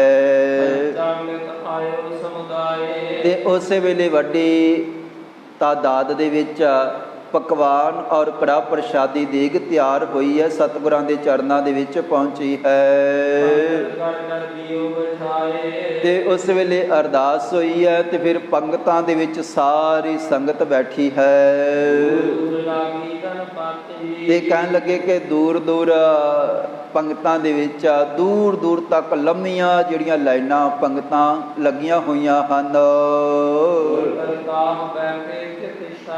ਤੇ ਸਤਿਗੁਰਾਂ ਦੇ ਦਰਸ਼ਨ ਦੀਦਾਰੇ ਕਰਦੇ ਹਨ ਤੇ ਫਿਰ ਬੈਠਦੇ ਹਨ ਪੰਗਤਾਂ ਦੇ ਵਿੱਚ ਬੜੀ ਸ਼ਾਂਤੀ ਦੇ ਨਾਲ, ਇਕਾਗਰਤਾ ਦੇ ਨਾਲ ਤੇ ਸਤਿਗੁਰਾਂ ਨੇ ਬੇਅੰਤ ਗੁਰੂ ਕੇ ਸਿੱਖ ਵਰਤਾਵੇ ਲਾਏ ਹੋਏ ਹਨ ਤੇ ਅਨੇਕਾਂ ਤਰ੍ਹਾਂ ਦੇ ਪਕਵਾਨ ਸੰਗਤਾਂ ਨੂੰ ਛਕਾਏ ਜਾ ਰਹੇ ਹਨ ਤੇ ਸਾਰੇ ਸੁਣ ਕੇ ਕਈ ਗਰੀਬ ਭਿਖਾਰੀ ਅਨੇਕਾਂ ਹੋਰ ਵੀ ਪਹੁੰਚੇ ਹਨ ਤੇ ਜਿਹੜੇ ਤਰ੍ਹਾਂ ਤਰ੍ਹਾਂ ਦੇ ਪਕਵਾਨ ਛਕ ਕੇ ਪ੍ਰਸੰਨ ਹੋ ਰਹੇ ਹਨ ਤੇ ਹਜ਼ਾਰਾਂ ਦੀ ਗਿਣਤੀ ਦੇ ਵਿੱਚ ਗੁਰੂ ਕੇ ਚਰਨਾਂ ਦੇ ਵਿੱਚ ਅਨੇਕਾਂ ਲੋਕ ਤੇ ਸੰਗਤ ਪਹੁੰਚੀ ਹੈ ਤੇ ਕਹਿਣ ਲੱਗੇ ਵੱਡੀ ਗਿਣਤੀ ਦੇ ਵਿੱਚ ਪਕਵਾਨ ਤਿਆਰ ਹੋਏ ਤੇ ਥੋੜ੍ਹੇ ਨਹੀਂ, ਵੱਡੀ ਗਿਣਤੀ ਦੇ ਵਿੱਚ ਸੰਗਤ ਪਹੁੰਚੀ ਹੈ ਪਰ ਤਾਂ ਵੀ ਜਿਹੜੇ ਪ੍ਰਸ਼ਾਦੇ ਔਰ ਪਕਵਾਨ ਲੰਮਾ ਸਮਾਂ ਗੁਰੂ ਘਰ ਦੇ ਵਿੱਚ ਸਾਰਿਆਂ ਨੂੰ ਖੁੱਲ੍ਹੇ ਵਰਤਾਏ ਹਨ ਤੇ ਕਹਿਣ ਲੱਗੇ ਉਸ ਵੇਲੇ ਬੇਅੰਤ ਲੋਕਾਂ ਨੇ ਜਾਂ ਗਰੀਬਾਂ ਨੇ, ਭਿਖਾਰੀਆਂ ਨੇ ਕਈਆਂ ਨੇ ਘਰ ਦੇ ਵਿੱਚ ਵੀ ਕਈ ਜਿਹੜੇ ਪਕਵਾਨ ਗੁਰੂ ਘਰ ਦੇ ਵਿੱਚ ਲੈ ਕਰਕੇ ਘਰ ਦੇ ਵਿੱਚ ਜਿਹੜੇ ਬਾਕੀ ਪਰਿਵਾਰ ਹੈ ਉਹਨਾਂ ਵਾਸਤੇ ਵੀ ਲੈ ਕੇ ਗਏ ਹਨ। ਤੇ ਸਤਿਗੁਰਾਂ ਦਾ ਜਿਹੜਾ ਜਸ ਹੈ, ਵਡਿਆਈ ਹੈ, ਜਾਂ ਵਿਧੀ ਚੰਦ ਜੀ ਦਾ ਜਿਹੜਾ ਕਾਰਨਾਮਾ ਹੈ, ਉਹ ਇੱਕ ਇੱਕ ਘਰ ਦੇ ਵਿੱਚ ਸਾਰੇ ਇਲਾਕੇ ਤੱਕ ਪਹੁੰਚਿਆ ਹੈ। ਤੇ ਬਹੁਤ ਵੱਡੀ ਗਿਣਤੀ ਦੇ ਵਿੱਚ ਸਤਿਗੁਰਾਂ ਦੇ ਚਰਨਾਂ ਦੇ ਵਿੱਚ ਹੁਣ ਮਹਾਨ ਯੋਧੇ, ਸਤਿਗੁਰਾਂ ਦੇ ਸੈਨਾਪਤੀ ਔਰ ਬੇਅੰਤ ਗੁਰੂ ਕੇ ਲਾਲ ਬੈਠੇ ਹੋਏ ਹਨ। ਤੇ ਸਹਿਬ ਪਾਤਸ਼ਾਹ ਧੰਨ ਗੁਰੂ ਹਰਗੋਬਿੰਦ ਸਾਹਿਬ ਜੀ ਦੇ ਚਰਨਾਂ ਦੇ ਵਿੱਚ ਫਿਰ ਬਾਬਾ ਵਿਧੀ ਚੰਦ ਜੀ ਨੇ ਇੱਕ ਬੇਨਤੀ ਕੀਤੀ ਹੈ। ਹੇ ਸਤਿਗੁਰੂ ਛੇਵੇਂ ਪਾਤਸ਼ਾਹ ਗਰੀਬ ਨਿਵਾਜ, ਹੁਣ ਸਾਨੂੰ ਦੇਰ ਨਹੀਂ ਕਰਨੀ ਚਾਹੀਦੀ। ਹੁਣ ਸਾਨੂੰ ਇਸ ਤਰ੍ਹਾਂ ਬਹੁਤਾ ਜ਼ਿਆਦਾ ਸਮਾਂ ਨਹੀਂ ਲਾਉਣਾ ਚਾਹੀਦਾ ਹੈ, ਕਿਉਂਕਿ ਮੈਂ ਜਾਣਦਾ ਹਾਂ ਕਿ ਬਾਦਸ਼ਾਹ ਜਦੋਂ ਇੱਕ ਘੋੜਾ ਗਵਾਚਿਆ ਸੀਗਾ, ਗੁੰਮ ਹੋਇਆ ਸੀਗਾ, ਤੇ ਬਹੁਤ ਗੁੱਸੇ ਦੇ ਵਿੱਚ ਸੀਗਾ, ਮੈਂ ਦੇਖਿਆ ਹੈ। ਤੇ ਜਦੋਂ ਹੁਣ ਦੂਸਰਾ ਘੋੜਾ ਵੀ ਚੋਰੀ ਹੋ ਗਿਆ ਹੈ, ਉਹਦੇ ਕੋਲੋਂ ਮੈਂ ਲੈ ਆਇਆ ਹਾਂ। ਤੇ ਹੇ ਪਾਤਸ਼ਾਹ ਧੰਨ ਗੁਰੂ ਹਰਗੋਬਿੰਦ ਸਾਹਿਬ ਜੀ, ਉਹਦੇ ਗੁੱਸੇ ਦੀ ਕੋਈ ਹੱਦ ਨਹੀਂ ਰਹਿ ਗਈ ਹੋਏਗੀ। ਉਹ ਤਾਂ ਬਹੁਤ ਨਿਰਾਸ਼ ਹੋ ਗਿਆ ਹੋਏਗਾ ਬਾਦਸ਼ਾਹ, ਜਦੋਂ ਮੈਂ ਦੱਸ ਕੇ ਆਇਆ ਹਾਂ ਕਿ ਇਹ ਦੂਸਰਾ ਘੋੜਾ ਵੀ ਇਹ ਅਸਲ ਦੇ ਵਿੱਚ ਛੇਵੇਂ ਪਾਤਸ਼ਾਹ ਜੀ ਦੇ ਘੋੜੇ ਹਨ, ਇਹ ਔਰ ਇਹ ਉਹਨਾਂ ਦੇ ਚਰਨਾਂ ਦੇ ਵਿੱਚ ਜਾ ਰਹੇ ਹਨ। ਤੇ ਉਹ ਇਹ ਗੱਲ ਸੁਣ ਕੇ ਤੇ ਉਹਦੇ ਮਨ ਦੇ ਵਿੱਚ ਬਹੁਤ ਵੱਡਾ ਗੁੱਸਾ ਆ ਗਿਆ ਹੋਏਗਾ। ਤੇ ਕਹਿਣ ਲੱਗੇ, ਪਾਤਸ਼ਾਹ ਹੇ ਧੰਨ ਗੁਰੂ ਹਰਗੋਬਿੰਦ ਸਾਹਿਬ ਜੀ, ਬਾਦਸ਼ਾਹ ਹੁਣ ਆਪ ਖੁਦ ਮੇਰਾ ਮਨ ਕਹਿੰਦਾ ਹੈ ਉਹ ਚੱਲ ਕੇ ਬਹੁਤੀ ਦੇਰ ਨਹੀਂ ਲਾਏਗਾ ਤੇ ਪਿੱਛੇ ਹੀ ਆ ਜਾਵੇਗਾ। ਤੇ ਜਾਂ ਫਿਰ ਉਹ ਆਪਣੇ ਵਿਸ਼ਵਾਸ ਪਾਤਰ ਜਿਹੜੇ ਉਹਦੇ ਅਹਿਲਕਾਰ ਹਨ ਜਾਂ ਜਿਹੜੇ ਸੈਨਾਪਤੀ ਹਨ, ਉਹਨਾਂ ਨੂੰ ਕਮਾਨ ਸੌਂਪ ਕੇ ਤੇ ਇੱਕ ਵੱਡੀ ਜਿਹੜੀ ਫੌਜ ਹੈ ਇੱਥੇ ਭੇਜੇਗਾ। ਕਿਉਂਕਿ ਬਾਦਸ਼ਾਹ ਉਸ ਵੇਲੇ ਵੀ ਕਹਿ ਰਿਹਾ ਸੀਗਾ ਕਿ ਧਰਤੀ ਦੇ ਵਿੱਚ ਇੱਥੋਂ ਤੱਕ ਕਿਤੇ ਵੀ ਜਿਹੜਾ ਮੇਰਾ ਘੋੜਾ ਕਿਤੇ ਵੀ ਹੋਏਗਾ, ਭਾਵੇਂ ਪਹਾੜਾਂ ਦੇ ਵਿੱਚ, ਭਾਵੇਂ ਕਿਸੇ ਮੈਦਾਨੀ ਇਲਾਕੇ ਦੇ ਵਿੱਚ, ਭਾਵੇਂ ਦੂਰ ਦਰੇਡੇ ਕਿਤੇ ਵੀ, ਜਿੱਥੇ ਵੀ ਮੈਨੂੰ ਘੋੜੇ ਦੀ ਦੱਸ ਪਏਗੀ, ਮੈਂ ਆਪਣੀ ਵੱਡੀ ਲਸ਼ਕਰ ਸੈਨਾ ਲੈ ਕਰਕੇ ਤੇ ਘੋੜਾ ਖੋਹ ਕਰਕੇ ਵਾਪਸ ਲੈ ਆਵਾਂਗਾ। ਬਾਦਸ਼ਾਹ ਨੇ ਇਹ ਗੱਲ ਕਹੀ ਸੀਗੀ ਕਿ ਮੈਂ ਘੋੜਾ ਰਹਿਣ ਨਹੀਂ ਦੇਵਾਂਗਾ, ਮੇਰੀ ਇੱਜ਼ਤ ਦਾ ਸਵਾਲ ਹੈ। ਤੇ ਹੁਣ ਹੇ ਪਾਤਸ਼ਾਹ ਗਰੀਬ ਨਿਵਾਜ, ਬਾਦਸ਼ਾਹ ਨਹੀਂ ਰੁਕੇਗਾ। ਤੇ ਪਾਤਸ਼ਾਹ ਜੀ ਗਰੀਬ ਨਿਵਾਜ ਬਹੁਤ ਵੱਡਾ ਲਸ਼ਕਰ ਚੜ੍ਹ ਕੇ ਆਏਗਾ ਤੇ ਸਾਡੇ ਨਾਲ ਫਿਰ ਉਹਨਾਂ ਦਾ ਬਹੁਤ ਵੱਡਾ ਯੁੱਧ ਹੋਏਗਾ। ਤੇ ਕਹਿਣ ਲੱਗੇ, ਹੇ ਪਾਤਸ਼ਾਹ ਇਮ ਜਾਨੋ ਜਿਮ ਮੋਹੇ ਨਿਹਾਰਾ। ਪਾਤਸ਼ਾਹ ਜੀ ਤੁਸੀਂ ਇੰਝ ਹੀ ਜਾਣ ਲਵੋ ਕਿ ਜਿਵੇਂ ਲਸ਼ਕਰ ਆ ਗਿਆ ਹੋਵੇ ਜਾਂ ਰਸਤੇ ਦੇ ਵਿੱਚ ਆਉਂਦਾ ਪਿਆ ਹੋਏਗਾ, ਬਹੁਤੀ ਦੇਰ ਹੁਣ ਨਹੀਂ ਲੱਗੇਗੀ। ਤੇ ਸਤਿਗੁਰੂ ਜੀ ਹੁਣ ਆਪਾਂ ਇੰਝ ਸਮਝੀਏ ਕਿ ਜਿਵੇਂ ਉਹ ਲਸ਼ਕਰ ਸਾਡੇ ਸਾਹਮਣੇ ਪਹੁੰਚ ਹੀ ਗਿਆ ਹੋਵੇ। ਪਹੁੰਚੇ ਹੀ ਸ਼ਤਰੂ ਗਨ ਲਖੋ, ਸਾਹਮਣੇ ਦੇਖੋ ਪਹੁੰਚੇ ਜਾਣੋ। ਸਤਿਗੁਰੂ ਜੀ ਇੰਝ ਸਮਝੀਏ ਕਿ ਜਿਵੇਂ ਇਸ ਢੰਗ ਦੇ ਨਾਲ ਤਿਆਰੀ ਕਰੀਏ ਕਿ ਜਿਵੇਂ ਲਸ਼ਕਰ ਸਾਹਮਣੇ ਆ ਹੀ ਗਿਆ ਹੋਵੇ। ਤੇ ਸਤਿਗੁਰੂ ਜੀ ਗਰੀਬ ਨਿਵਾਜ ਬਨ ਸੁਚੇਤ ਨੈ ਆਲਸ ਰੱਖੋ। ਜਿਹੜੇ ਸਾਡੇ ਸੈਨਿਕ ਸੈਨਾਪਤੀ, ਜਿਹੜੇ ਸਾਡੇ ਯੋਧੇ ਤੰਬੂਆਂ ਦੇ ਵਿੱਚ ਬੈਠੇ ਹੋਏ ਹਨ, ਆਪਾਂ ਸਾਰਿਆਂ ਨੂੰ ਸੁਚੇਤ ਕਰ ਦਈਏ ਕਿ ਭਾਈ ਹੁਣ ਆਲਸੀ ਨਾ ਬਣੋ ਤੇ ਦਿਨ ਰਾਤ ਹੁਣ ਪੂਰੀ ਤਰ੍ਹਾਂ ਤਿਆਰ ਹੋ ਜਾਵੋ। ਸਾਰੇ ਸਾਡੇ ਜਰਨੈਲ ਆਪਣੇ ਮੋਰਚਿਆਂ ਤੇ ਡਟ ਜਾਣ। ਹੇ ਪਾਤਸ਼ਾਹ ਧੰਨ ਗੁਰੂ ਹਰਗੋਬਿੰਦ ਸਾਹਿਬ ਜੀ, ਸਾਨੂੰ ਇਸ ਕਦਰ ਤਿਆਰੀ ਕਰਨੀ ਚਾਹੀਦੀ ਹੈ। ਤੇ ਸਾਨੂੰ ਆਪਣੇ ਘੋੜਿਆਂ ਦੇ ਉੱਪਰ ਕਾਠੀ ਪਾ ਕੇ ਰੱਖਣੀ ਚਾਹੀਦੀ ਹੈ। ਇਹ ਨਾ ਹੋਵੇ ਕਿ ਇੱਕਦਮ ਵੱਡਾ ਲਸ਼ਕਰ ਟੁੱਟ ਕੇ ਪੈ ਜਾਵੇ ਤੇ ਘੋੜਿਆਂ ਤੇ ਕਾਠੀਆਂ ਵੀ ਚੰਗੀ ਤਰ੍ਹਾਂ ਨਾ ਕੱਸੀਆਂ ਜਾਣ। ਸਤਿਗੁਰੂ ਜੀ ਘੋੜਿਆਂ ਤੇ ਕਾਠੀਆਂ ਕੱਸਣ ਦਾ ਮਤਲਬ ਹੈ ਕਿ ਤਿਆਰ ਬਰ ਤਿਆਰ ਹੋ ਕੇ ਰਹਿਣਾ। ਜਰਨੈਲ ਵੀ ਆਪਣੇ ਸਰੀਰ ਤੇ ਚੰਗੀ ਤਰ੍ਹਾਂ ਸ਼ਸਤਰ ਧਾਰਨ ਕਰ ਲੈਣ, ਯੋਧੇ ਵੀ, ਤੇ ਘੋੜੇ ਵੀ ਤਿਆਰ ਬਰ ਤਿਆਰ ਕਰਕੇ ਖਿਲਾਰਨੇ ਚਾਹੀਦੇ ਹਨ। हे पातशाह धन गुरु हरगोबिंद साहिब जी, इस ढंग ਦੇ ਨਾਲ ਜੋ ਕੁਛ ਮੈਂ ਦੇਖ ਕੇ ਆਇਆ ਹਾਂ ਲਾਹੌਰ ਕਿਲੇ ਦੇ ਵਿੱਚ, ਉਸ ਹਿਸਾਬ ਦੇ ਨਾਲ ਸਾਨੂੰ ਢਿੱਲ ਨਹੀਂ ਕਰਨੀ ਚਾਹੀਦੀ ਹੈ। ਤੇ ਉਸ ਵੇਲੇ ਫਿਰ ਗਰੀਬ ਨਿਵਾਜ ਸਾਹਿਬ ਪਾਤਸ਼ਾਹ ਧੰਨ ਗੁਰੂ ਹਰਗੋਬਿੰਦ ਸਾਹਿਬ ਜੀ ਨੇ ਹੁਕਮ ਕਰ ਦਿੱਤਾ ਹੈ ਤੇ ਸਾਰੇ ਜਿਹੜੇ ਘੋੜੇ ਸਨ ਔਰ ਸਾਰੇ ਸੈਨਾਪਤੀ ਤਿਆਰ ਕਰ ਦਿੱਤੇ ਹਨ। ਤੇ ਹੁਣ ਗਰੀਬ ਨਿਵਾਜ ਸਾਹਿਬ ਪਾਤਸ਼ਾਹ ਧੰਨ ਗੁਰੂ ਹਰਗੋਬਿੰਦ ਸਾਹਿਬ ਜੀ ਨੇ ਸੁਣ ਵੀ ਲਿਆ ਹੈ, ਸਤਿਗੁਰਾਂ ਨੂੰ ਸਾਰੀ ਇਹ ਖਬਰ ਮਿਲ ਚੁੱਕੀ ਹੈ ਕਿ ਜਿਹੜੇ ਤੁਰਕ ਆਉਂਦੇ ਹੀ ਹੋਣਗੇ ਤੇ ਪਾਤਸ਼ਾਹ ਜੀ ਉਸ ਢੰਗ ਦੇ ਨਾਲ ਤਿਆਰੀ ਕੀਤੀ ਹੈ।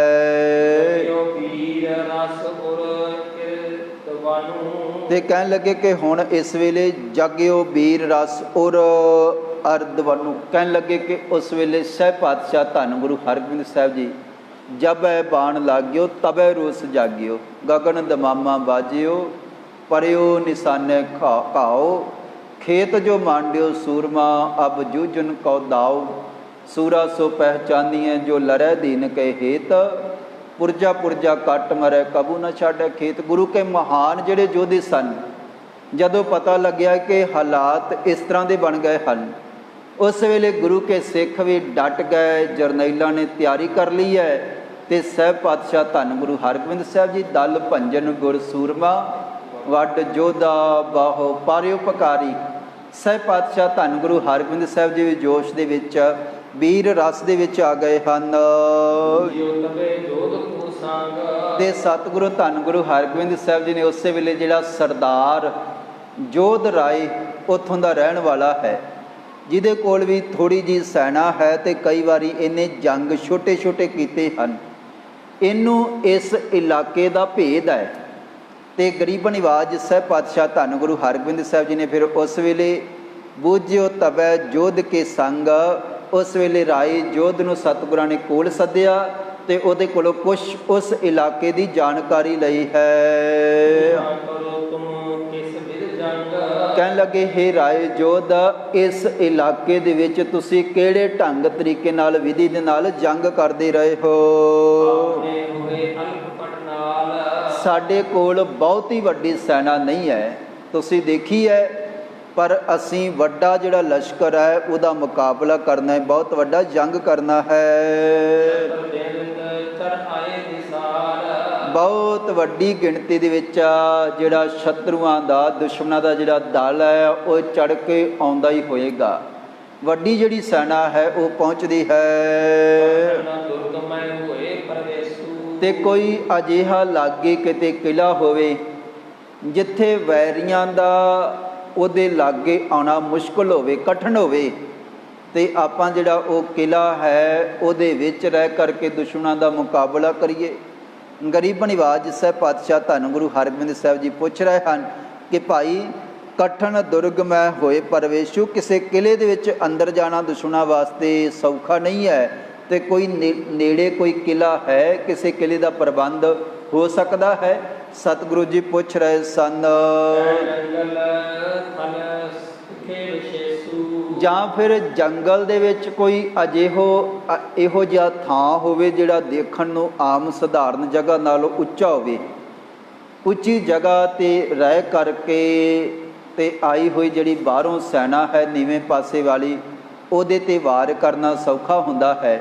ਉੱਚੀ ਜਗ੍ਹਾ ਮਿਲ ਜਾਵੇ ਤੇ ਥੋੜ੍ਹੀ ਸੈਨਾ ਦੇ ਨਾਲ ਹੀ ਵੱਡੇ ਦਲ ਦਾ ਸੌਖਾ ਜਿਹੜਾ ਮੁਕਾਬਲਾ ਉਹ ਕੀਤਾ ਜਾ ਸਕਦਾ ਹੈ।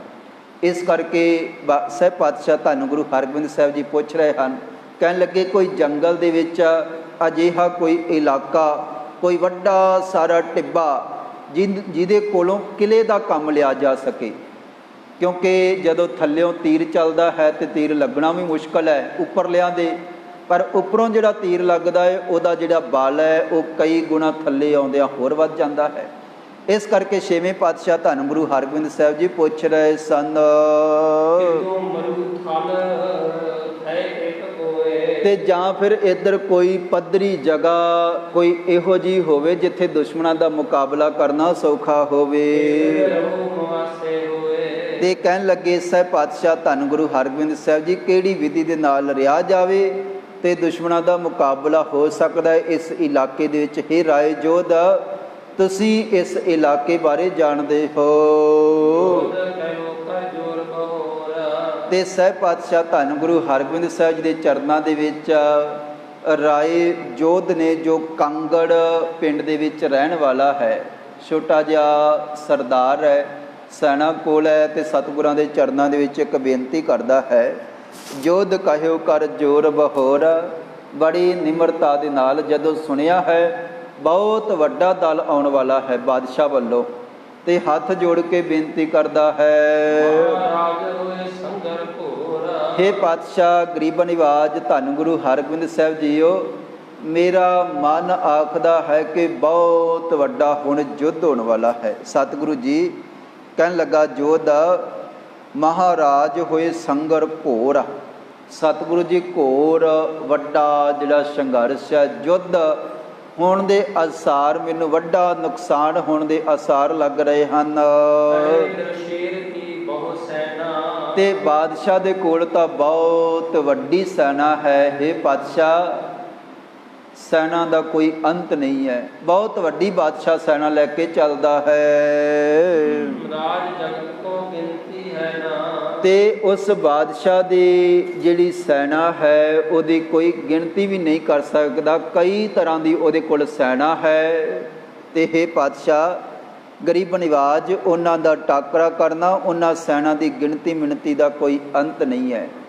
ਗਰੀਬ ਨਿਵਾਜ ਸਤਿਗੁਰਾਂ ਦੇ ਚਰਨਾਂ ਦੇ ਵਿੱਚ ਰਾਏ ਜੋਧ ਇੱਕ ਬੇਨਤੀ ਕਰ ਰਿਹਾ ਹੈ, ਮੇਰਾ ਮਨ ਆਖਦਾ ਹੈ, ਹੇ ਛੇਵੇਂ ਪਾਤਸ਼ਾਹ ਧੰਨ ਗੁਰੂ ਹਰਗੋਬਿੰਦ ਸਾਹਿਬ ਜੀ, ਤੁਸੀਂ ਕਿਰਪਾ ਕਰੋ, ਇਹ ਜਿਹੜਾ ਯੁੱਧ ਹੈ, ਇਹ ਜਿਹੜਾ ਜੰਗ ਹੈ, ਇਹਨੂੰ ਆਪਾਂ ਟਾਲ ਦਈਏ।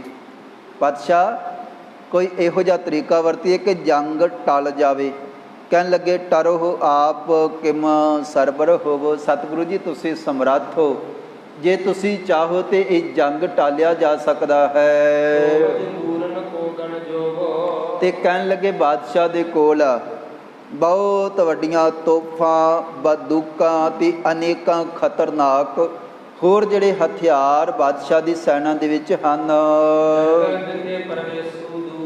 ਤੇ ਪਾਤਸ਼ਾਹ ਤੁਸੀਂ ਇੰਝ ਕਰੋ, ਜੰਗਲ ਵਾਲਾ ਜਿਹੜਾ ਪਾਸਾ ਹੈ ਉਹਦੇ ਵਿੱਚ ਕਿਤੇ ਦੂਰ ਤੱਕ, ਅਗਾਂਹ ਤੱਕ ਚਲੇ ਜਾਵੋ ਜੀ।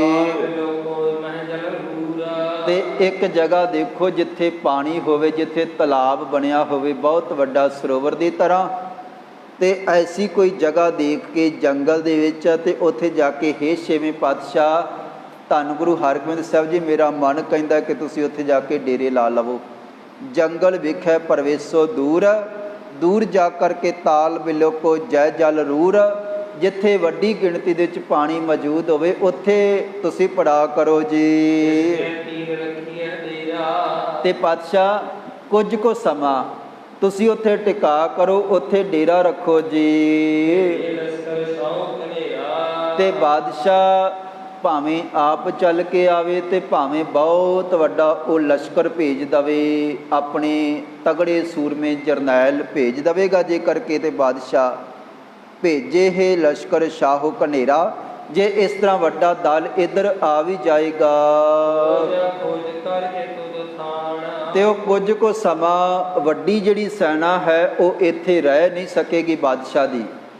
1-2 ਦਿਨ ਉਹ ਇੱਧਰ ਤੇ ਉੱਧਰ ਦੇਖਣਗੇ, ਜਿੱਥੇ ਉਹਨਾਂ ਨੂੰ ਪਤਾ ਹੈ ਕਿ ਸਤਿਗੁਰੂ ਜੀ ਜਿੱਥੇ ਹਨ ਉਹ 1-2 ਇਲਾਕਿਆਂ ਦੇ ਵਿੱਚ, 1-2 ਥਾਵਾਂ ਤੇ ਤੁਹਾਨੂੰ ਦੇਖ ਲੈਣਗੇ। ਤੇ ਕਹਿਣ ਲੱਗੇ ਕਿ ਫਿਰ ਕੁਝ ਕੁ ਸਮੇਂ ਬਾਅਦ, ਹੇ ਛੇਵੇਂ ਪਾਤਸ਼ਾਹ ਜੀ, ਉਹ ਪਿਛਾਂ ਹਟ ਕੇ ਵਾਪਸ ਚਲੇ ਜਾਣਗੇ। ਤੇ ਜਿਹੜੀ ਬਾਦਸ਼ਾਹ ਦੀ ਸੈਨਾ ਹੈ ਉਹ ਕਦੇ ਵੀ ਜੰਗਲ ਦੇ ਵਿੱਚ ਪ੍ਰਵੇਸ਼ ਨਹੀਂ ਕਰੇਗੀ। ਇੱਕ ਤਾਂ ਸੈਨਾ ਬਹੁਤ ਤਗੜੀ ਹੈ, ਵੱਡੀ ਹੈ, ਤੇ ਉਹਨਾਂ ਦੇ ਕੋਲ, ਹੇ ਸਤਿਗੁਰੂ ਧੰਨ ਗੁਰੂ ਹਰਗੋਬਿੰਦ ਸਾਹਿਬ ਜੀ, ਮੈਦਾਨ ਦੇ ਇਲਾਕੇ ਦੇ ਵਿੱਚ ਲੜਨ ਦਾ ਹੀ ਚੰਗਾ ਚੋਖਾ ਵੱਡਾ ਪ੍ਰਬੰਧ ਹੈ।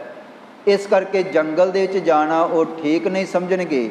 ਤੇ ਕਹਿਣ ਲੱਗੇ ਕਿ ਹੇ ਪਾਤਸ਼ਾਹ ਗਰੀਬ ਨਿਵਾਜ, ਤੇ ਬਾਕੀ ਜੰਗਲ ਦਾ ਉਹਨਾਂ ਦੇ ਕੋਲ ਭੇਦ ਵੀ ਕੋਈ ਨਹੀਂ ਹੈ, ਔਰ ਉਹਨਾਂ ਨੂੰ ਇਹ ਵੀ ਨਹੀਂ ਪਤਾ ਕਿ ਪਾਣੀ ਕਿਹੜੇ ਪਾਸੇ ਹੈ, ਕਿਹੜੇ ਪਾਸੇ ਨਹੀਂ ਹੈ। ਪੁਰਾਣੇ ਸਮੇਂ ਦੇ ਵਿੱਚ ਕਿਤੇ ਖੂਹ ਤੇ ਜਾਂ ਬਹੁਤ ਵੱਡਾ ਤਲਾਬ ਦੇਖ ਕੇ ਹੀ ਵੱਡੇ ਜਿਹੜੇ ਦਲ ਉਹ ਰੁਕਿਆ ਕਰਦੇ ਸਨ, ਕਿਉਂਕਿ ਪ੍ਰਸ਼ਾਦਾ ਪਾਣੀ ਤਿਆਰ ਕਰਨ ਵਾਸਤੇ, ਯੋਧਿਆਂ ਦੇ ਪੀਣ ਵਾਸਤੇ, ਜੰਗ ਦੇ ਵਿੱਚ ਵਰਤਣ ਵਾਸਤੇ ਪਾਣੀ ਦੀ ਬਹੁਤ ਵੱਡੀ ਦਿੱਕਤ ਹੁੰਦੀ ਸੀਗੀ। ਅਤੇ ਪਹਿਲਾਂ ਜਾ ਕਰਕੇ ਪਾਣੀ ਦੇ ਉੱਪਰ ਹੀ ਕਬਜ਼ਾ ਕੀਤਾ ਜਾਂਦਾ ਸੀਗਾ। ਅਤੇ ਇਸ ਕਰਕੇ ਗਰੀਬ ਨਿਵਾਜ ਛੇਵੇਂ ਪਾਤਸ਼ਾਹ ਜੀ ਦੇ ਚਰਨਾਂ ਦੇ ਵਿੱਚ ਰਾਏ ਜੋਧ ਨੇ ਬੇਨਤੀ ਕੀਤੀ, ਪਾਤਸ਼ਾਹ ਉਸ ਸੈਨਾ ਨੂੰ ਇਹ ਵੀ ਨਹੀਂ ਭੇਤ ਹੋਏਗਾ ਕਿ ਪਾਣੀ ਕਿੱਥੇ ਹੈ ਤੇ ਕਿੱਥੇ ਨਹੀਂ ਹੈ। ਤੇ ਸਤਿਗੁਰੂ ਜੀ ਜਦੋਂ ਸੈਨਾ ਜਾਂ ਦਿੱਲੀ ਵਾਲੇ ਪਾਸੇ ਤੇ ਜਾਂ ਲਾਹੌਰ ਵਾਲੇ ਪਾਸੇ ਟਲ ਜਾਏਗੀ, ਵਾਪਸ ਚਲੀ ਜਾਵੇਗੀ, ਤੇ ਬਾਅਦ ਵਿੱਚ ਤੁਸੀਂ ਵਾਪਸ ਇਸੇ ਇਲਾਕੇ ਦੇ ਵਿੱਚ ਫਿਰ ਆ ਜਾਇਓ। ਰਾਏ ਜੋਧ ਨੇ ਇਹ ਬੇਨਤੀ ਕੀਤੀ ਹੈ। ਤੇ ਵੱਖਰੇ ਵੱਖਰੇ ਤਰ੍ਹਾਂ ਦੇ, ਅਨੇਕਾਂ ਤਰ੍ਹਾਂ ਦੇ ਚੋਜ, ਜਿਸ ਤਰ੍ਹਾਂ ਤੁਸੀਂ ਪਹਿਲਾਂ ਕਰਦੇ ਹੋ, ਸੰਗਤ ਨੂੰ ਤਾਰਦੇ ਹੋ, ਉਪਦੇਸ਼ ਦਿੰਦੇ ਹੋ, ਤੇ ਵਾਪਸ ਆ ਕੇ ਮਾਲਵੇ ਦੀ ਧਰਤੀ ਤੇ ਫਿਰ ਤੁਸੀਂ ਗੁਰਸਿੱਖੀ ਦਾ ਪ੍ਰਚਾਰ ਕਰਿਓ। ਜਦੋਂ ਬਾਦਸ਼ਾਹ ਦੀ ਸੈਨਾ ਵਾਪਸ ਚਲੀ ਜਾਵੇਗੀ ਤੇ ਸਤਿਗੁਰੂ ਜੀ ਇਸ ਢੰਗ ਦੇ ਨਾਲ ਸਾਰੀ ਜਿਹੜੀ ਸਿੱਖ ਸੰਗਤ ਹੈ ਉਹਨਾਂ ਨੂੰ ਸੁੱਖ ਦਾ ਸਾਹ ਆ ਜਾਏਗਾ। ਸਹਿ ਪਾਤਸ਼ਾਹ ਧੰਨ ਗੁਰੂ ਹਰਗੋਬਿੰਦ ਸਾਹਿਬ ਜੀਓ, ਕਿਸੇ ਦਾ ਵੀ ਨੁਕਸਾਨ ਨਹੀਂ ਹੋਏਗਾ। ਇਹ ਬੇਨਤੀ ਰਾਏ ਜੋਧ ਨੇ ਛੇਵੇਂ ਪਾਤਸ਼ਾਹ ਜੀ ਦੇ ਚਰਨਾਂ ਦੇ ਵਿੱਚ ਕੀਤੀ ਹੈ। ਸਤਿਗੁਰੂ ਜੀ, ਇਹ ਮੇਰੇ ਮਨ ਦਾ ਖਿਆਲ ਸੀਗਾ, ਇਹ ਜੋ ਮੇਰੇ ਮਨ ਦੇ ਵਿੱਚ ਆਇਆ ਹੈ ਉਸ ਮੁਤਾਬਕ ਮੈਂ ਆਪ ਜੀ ਦੇ ਚਰਨਾਂ ਦੇ ਵਿੱਚ ਇੱਕ ਬੇਨਤੀ ਕੀਤੀ ਹੈ। ਸਤਿਗੁਰੂ ਜੀ, ਬਿਨਾਂ ਲੜਾਈ ਤੋਂ ਸੁੱਖ ਸ਼ਾਂਤੀ ਵਾਲਾ ਇਹ ਇੱਕ ਰਸਤਾ ਮੇਰੀ ਮੱਤ ਕਹਿੰਦੀ ਹੈ ਕਿ ਇਹ ਹੱਲ ਹੋ ਸਕਦਾ ਹੈ। ਤੇ ਬਾਕੀ ਹੈ ਪਾਤਸ਼ਾਹ, ਗਰੀਬ ਨਿਵਾਜ ਧੰਨ ਗੁਰੂ ਹਰਗੋਬਿੰਦ ਸਾਹਿਬ ਜੀ, ਤੁਸੀਂ ਤਾਂ ਮਹਾਨ ਹੋ, ਤੁਹਾਡੇ ਸਾਹਮਣੇ ਤਾਂ ਸਾਡੀ ਜਿਹੜੀ ਮੱਤ ਹੈ ਬਿਲਕੁਲ ਥੋੜ੍ਹੀ ਜਿਹੀ ਹੈ। ਮੈਂ ਤਾਂ ਇੱਕ ਬੇਨਤੀ ਕਰ ਸਕਦਾ ਸੀ, ਜੋ ਮੇਰੇ ਮਨ ਦਾ ਖਿਆਲ ਹੈ ਉਹਦੇ ਮੁਤਾਬਕ ਪਾਤਸ਼ਾਹ ਮੈਂ ਤਾਂ ਤੁਹਾਡੇ ਚਰਨਾਂ ਦੇ ਵਿੱਚ ਬੇਨਤੀ ਹੀ ਕੀਤੀ ਹੈ। ਤੇ ਸਤਿਗੁਰਾਂ ਨੇ ਰਾਏ ਜੋਧ ਦੀ ਗੱਲ ਸੁਣਨ ਤੋਂ ਬਾਅਦ ਸਹਿ ਪਾਤਸ਼ਾਹ ਧੰਨ ਗੁਰੂ ਹਰਗੋਬਿੰਦ ਸਾਹਿਬ ਜੀ ਇਸ ਤਰ੍ਹਾਂ ਕਹਿਣ ਲੱਗੇ ਹਨ, ਕਹਿਣ ਲੱਗੇ ਰਾਏ ਜੋਧ, ਇਹ ਜਿਹੜੀ ਵਿਚਾਰ ਤੂੰ ਰੱਖੀ ਹੈ ਇਹ ਸਾਡੇ ਮੰਨਣ ਦੇ ਵਿੱਚ ਨਹੀਂ ਆਈ ਹੈ। ਤੇ ਸਤਿਗੁਰਾਂ ਨੇ ਫਿਰ ਬਚਨ ਕੀਤਾ ਹੈ, ਕਹਿਣ ਲੱਗੇ ਹੋਏ ਨਾ ਜੰਗ ਨਾ ਸ਼ਤਰੂ ਮਾਰੇ। ਕਹਿਣ ਲੱਗੇ ਇਸ ਤਰ੍ਹਾਂ ਨਹੀਂ ਹੋ ਸਕਦਾ ਹੁਣ ਕਿ ਜੰਗ ਨਾ ਹੋਵੇ ਤੇ ਜਾਂ ਅਸੀਂ ਸ਼ਤਰੂ ਨੂੰ, ਦੁਸ਼ਮਣ ਨੂੰ ਜੰਗ ਦੇ ਮੈਦਾਨ ਦੇ ਵਿੱਚ ਨਾ ਮਾਰੀਏ। ਕਹਿਣ ਲੱਗੇ ਜੇ ਸ਼ਤਰੂ ਚੜ੍ਹ ਕੇ ਆਏਗਾ, ਜੇ ਉਹ ਇੱਥੇ ਚੜ੍ਹਾਈ ਕਰੇਗਾ ਤੇ ਫਿਰ ਉਹਦੇ ਨਾਲ ਮੁਕਾਬਲਾ ਕਰਨਾ ਬਣਦਾ ਹੈ। ਉਹਦੇ ਅੱਗੇ ਭੱਜਣਾ ਜਾਂ ਲੁਕਣਾ ਇਹ ਸਾਡੇ ਸੁਭਾਅ ਦੇ ਵਿੱਚ ਨਹੀਂ ਹੈ, ਇਹ ਸਾਡੇ ਜੀਵਨ ਦਾ ਭਾਗ ਨਹੀਂ ਹੈ। ਸਹਿ ਪਾਤਸ਼ਾਹ ਧੰਨ ਗੁਰੂ ਹਰਗੋਬਿੰਦ ਸਾਹਿਬ ਜੀ ਨੇ ਵਚਨ ਕੀਤਾ ਹੈ, ਕਹਿਣ ਲੱਗੇ ਅਸੀਂ ਕਿਸੇ 'ਤੇ ਚੜ੍ਹਾਈ ਕਰਕੇ ਜਾਂਦੇ ਨਹੀਂ, ਕਿਸੇ 'ਤੇ ਹਮਲਾ ਕਰਦੇ ਨਹੀਂ, ਪਰ ਜੇ ਕੋਈ ਚੜ੍ਹ ਕੇ ਆ ਜਾਏਗਾ ਤਾਂ ਫਿਰ ਅਸੀਂ ਲੁਕਾਂਗੇ ਵੀ ਨਹੀਂ, ਅਸੀਂ ਸਾਹਮਣੇ ਉਹਨਾਂ ਦਾ ਮੁਕਾਬਲਾ ਕਰਾਂਗੇ। ਪਾਤਸ਼ਾਹ ਧੰਨ ਗੁਰੂ ਹਰਗੋਬਿੰਦ ਸਾਹਿਬ ਜੀ ਨੇ ਰਾਏ ਜੋਧ ਨੂੰ ਬਚਨ ਕੀਤਾ ਹੈ। ਤੇ ਕਹਿਣ ਲੱਗੇ ਸਤਿਗੁਰੂ ਜੀ, ਲਰੇ ਨਾ ਅਬ ਔਰ ਮਹਿ ਡਰ ਮਾਨੈ। ਕਹਿਣ ਲੱਗੇ ਕਿ ਭਾਈ ਇਸ ਤਰ੍ਹਾਂ ਨਹੀਂ ਹੋਏਗਾ, ਲੜਾਂਗੇ ਨਹੀਂ, ਇਹ ਨਹੀਂ ਹੋ ਸਕਦਾ, ਤੇ ਨਾ ਹੀ ਅਸੀਂ ਕਿਸੇ ਦਾ ਡਰ ਮੰਨਦੇ ਹਾਂ। ਤੇ ਬਾਦਸ਼ਾਹ ਘੋੜਿਆਂ ਦਾ ਬਦਲਾ ਲੈਣਾ ਚਾਹੁੰਦਾ ਹੈ, ਪਰ ਅਸਲ ਦੇ ਵਿੱਚ ਇਹ ਜਿਹੜੇ ਘੋੜੇ ਇਹ ਗੁਰੂ ਨਾਨਕ ਸਾਹਿਬ ਜੀ ਦੇ ਘਰ ਦੀ ਅਮਾਨਤ ਸੀਗੀ, ਤੇ ਸੰਗਤਾਂ ਸਾਡੇ ਕੋਲ ਇਹ ਘੋੜੇ ਸਾਡੀ ਭੇਟਾ ਦੇ ਵਜੋਂ ਲੈ ਕੇ ਆ ਰਹੀਆਂ ਸਨ। ਬਾਦਸ਼ਾਹ ਨੇ ਖੋਹ ਲਏ ਸਨ ਤੇ ਉਹ ਘੋੜੇ ਅਸੀਂ ਆਪਣੇ ਸੇਵਕ ਨੂੰ ਭੇਜ ਕੇ ਵਾਪਸ ਮੰਗਵਾਏ ਹਨ। ਸਾਡੀ ਚੀਜ਼ ਸੀਗੀ, ਸਾਡੀ ਭੇਟਾ ਸੀਗੀ, ਉਹ ਸਾਡੇ ਕੋਲ ਪਹੁੰਚ ਗਈ ਹੈ, ਇਹਦੇ ਵਿੱਚ ਬਾਦਸ਼ਾਹ ਦਾ ਕੋਈ ਲੈਣ ਦੇਣ ਨਹੀਂ ਹੈ। ਪਰ ਜੇ ਬਾਦਸ਼ਾਹ ਧੱਕਾ ਕਰੇਗਾ, ਬਾਦਸ਼ਾਹ ਚੜ੍ਹਾਈ ਕਰੇਗਾ ਤੇ ਅਸੀਂ ਫਿਰ ਉਹਦਾ ਮੁਕਾਬਲਾ ਕਰਾਂਗੇ। ਅਸੀਂ ਕੋਈ ਕਿਸੇ ਦੀ ਚੋਰੀ ਨਹੀਂ ਕੀਤੀ, ਅਸੀਂ ਕੋਈ ਡਾਕਾ ਨਹੀਂ ਮਾਰਿਆ, ਅਸੀਂ ਤਾਂ ਆਪਣੀ ਹੀ ਜਿਹੜੀ ਚੀਜ਼ ਹੈ ਉਹ ਆਪਣੇ ਸੇਵਕ ਨੂੰ ਭੇਜ ਕੇ ਮੰਗਵਾ ਲਈ ਹੈ। ਹੁਣ ਜਿਸ ਤਰ੍ਹਾਂ ਅਗਲਾ ਸਮਾਂ ਹੋਏਗਾ ਉਹ ਦੇਖਿਆ ਜਾਏਗਾ। ਸਹਿ ਪਾਤਸ਼ਾਹ ਧੰਨ ਗੁਰੂ ਹਰਗੋਬਿੰਦ ਸਾਹਿਬ ਜੀ ਨੇ ਇਸ ਤਰ੍ਹਾਂ ਰਾਏ ਜੋਧ ਨੂੰ ਬਚਨ ਕੀਤਾ ਹੈ। ਤੇ ਕਹਿਣ ਲੱਗੇ ਕਿ ਹੁਣ ਸਹਿ ਪਾਤਸ਼ਾਹ ਧੰਨ ਗੁਰੂ ਹਰਗੋਬਿੰਦ ਸਾਹਿਬ ਜੀ ਨੇ ਬਚਨ ਕੀਤਾ, ਤਉ ਰਣ ਚਾਹੀਅਤ ਕਰਨ ਵਡੇਰਾ। ਬਾਦਸ਼ਾਹ ਜੇ ਇਸ ਚੀਜ਼ ਨੂੰ ਮੁੱਖ ਰੱਖ ਕੇ ਸਾਡੇ ਘੋੜੇ ਲੈ ਗਏ ਹਨ, ਜੇ ਵੱਡਾ ਜੰਗ ਕਰਨਾ ਚਾਹੁੰਦਾ ਹੈ। ਤੇ ਕਹਿਣ ਲੱਗੇ ਕਿ ਭਾਈ ਇਹ ਸ਼ਾਸਤਰ ਤੇ ਬਹੁਤ ਵੱਡੇ ਯੋਧੇ ਤੇ ਘੋੜੇ, ਇਹ ਸਾਰਾ ਕੁਝ ਰੱਖਣ ਦਾ ਫਾਇਦਾ ਵੀ ਤਾਂ ਹੈ। ਅਸੀਂ ਹੁਣ ਇਹ ਸਾਰਾ ਕੁਝ ਧਾਰਨ ਕੀਤਾ ਹੈ, ਤਲਵਾਰ ਧਾਰਨ ਕੀਤੀ ਹੈ, ਯੋਧੇ ਸੈਨਿਕ ਘੋੜੇ ਸਾਰਾ ਕੁਝ ਰੱਖਿਆ ਹੈ, ਤੇ ਹੁਣ ਅਸੀਂ ਟਲਾਂਗੇ ਨਹੀਂ। ਜੇ ਕੋਈ ਚੜ੍ਹਾਈ ਕਰਕੇ ਆਇਆ ਹੈ ਤੇ ਅਸੀਂ ਵੀ ਤਿਆਰੀ ਕੀਤੀ ਹੈ। ਤੇ ਸਤਿਗੁਰਾਂ ਨੇ ਬਚਨ ਕੀਤਾ, ਇਹ ਸਾਡੇ ਜਿਹੜੇ ਸ਼ਸਤਰ ਪਹਿਨੇ ਹੋਏ ਸਫਲ ਵੀ ਤਾਂ ਹਨ ਜੇ ਅਸੀਂ ਡਟ ਕੇ ਤੇ ਆਏ ਹੋਏ ਹੰਕਾਰੀ ਦਾ ਮੁਕਾਬਲਾ ਕਰਾਂਗੇ। ਜੇ ਅਸੀਂ ਲੁਕ ਜਾਈਏ ਤੇ ਲੋਕ ਕੀ ਕਹਿਣਗੇ, ਤੇ ਸਾਡੇ ਸ਼ਸਤਰ ਪਾਉਣ ਦਾ ਫਾਇਦਾ ਕੀ ਹੈ। ਸ਼ਸਤਰ ਪਾ ਕੇ ਲੁਕ ਜਾਣਾ ਇਹ ਸੂਰਮੇ ਦੀ ਨਿਸ਼ਾਨੀ ਨਹੀਂ ਹੈ, ਪਿੱਠ ਦੇ ਕੇ ਦੌੜ ਜਾਣਾ। ਜੇ ਇਹ ਸ਼ਸਤਰ ਪਹਿਨੇ ਹਨ ਤੇ ਸਾਨੂੰ ਸ਼ਸਤਰ ਚਲਾਉਣੇ ਵੀ ਆਉਂਦੇ ਹਨ ਤੇ ਅਸੀਂ ਸ਼ਸਤਰ ਚਲਾਵਾਂਗੇ ਵੀ। ਸਹਿ ਪਾਤਸ਼ਾਹ ਧੰਨ ਗੁਰੂ ਹਰਗੋਬਿੰਦ ਸਾਹਿਬ ਜੀ ਨੇ ਬਚਨ ਕੀਤਾ ਹੈ। ਤੇ ਸਤਿਗੁਰਾਂ ਨੇ ਦੂਜਾ ਬਚਨ ਇਹ ਕੀਤਾ ਹੈ, ਕਹਿਣ ਲੱਗੇ ਦੁਸ਼ਮਣਾਂ ਦੇ ਨਾਲ, ਤੁਰਕਾਂ ਦੇ ਨਾਲ ਲੜਨ ਦਾ, ਜੰਗ ਕਰਨ ਦਾ ਬਹੁਤ ਵੱਡਾ ਗੁਣ ਵੀ ਹੈ। ਜਿਹੜਾ ਜੰਗ ਦੇ ਮੈਦਾਨ ਦੇ ਵਿੱਚ ਲੜੇਗਾ, ਜਾਂ ਯੋਧਾ ਬਹਾਦਰ ਜਿਹੜਾ ਜੰਗ ਦੇ ਮੈਦਾਨ ਦੇ ਵਿੱਚ ਲੜਦਾ ਹੋਇਆ ਸ਼ਹਾਦਤ ਦਾ ਜਾਮ ਪੀ ਜਾਂਦਾ ਹੈ। ਗਰੀਬ ਨਿਵਾਜ ਸਹਿ ਪਾਤਸ਼ਾਹ ਧੰਨ ਗੁਰੂ ਹਰਗੋਬਿੰਦ ਸਾਹਿਬ ਜੀ ਨੇ ਬਚਨ ਕੀਤਾ, ਕਹਿਣ ਲੱਗੇ ਕਿ ਭਾਈ ਮਰੈ ਦੇਵਪੁਰ ਬਾਸਾ ਬਣੈ। ਜਦੋਂ ਕੋਈ ਜੰਗ ਦੇ ਮੈਦਾਨ ਦੇ ਵਿੱਚ ਲੜਦਾ ਹੋਇਆ ਸ਼ਹੀਦ ਹੁੰਦਾ ਹੈ ਤੇ ਉਹ ਦੇਵ ਲੋਕ ਦੇ ਵਿੱਚ ਪਹੁੰਚਦਾ ਹੈ, ਸੱਚਖੰਡ ਦੇ ਵਿੱਚ ਪਹੁੰਚਦਾ ਹੈ, ਉਹਦਾ ਜੀਵਨ ਸੰਸਾਰ ਦੇ ਵਿੱਚ ਆਇਆ ਹੋਇਆ ਸਫਲ ਹੋ ਜਾਂਦਾ ਹੈ।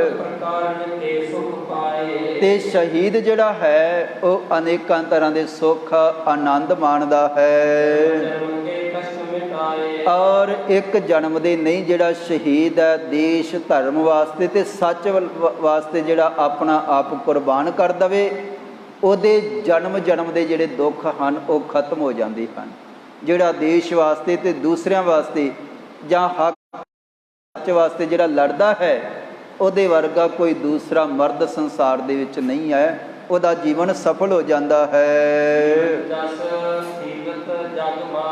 ਤੇ ਕਹਿਣ ਲੱਗੇ ਜਿਹੜਾ ਫਿਰ ਜੰਗ ਦੇ ਮੈਦਾਨ ਦੇ ਵਿੱਚ ਲੜਦਾ ਹੋਇਆ ਮਾਰਿਆ ਜਾਵੇ, ਉਹਦਾ ਸੰਸਾਰ ਦੇ ਵਿੱਚ ਆਉਣਾ ਸਫਲ ਹੋ ਜਾਂਦਾ ਹੈ।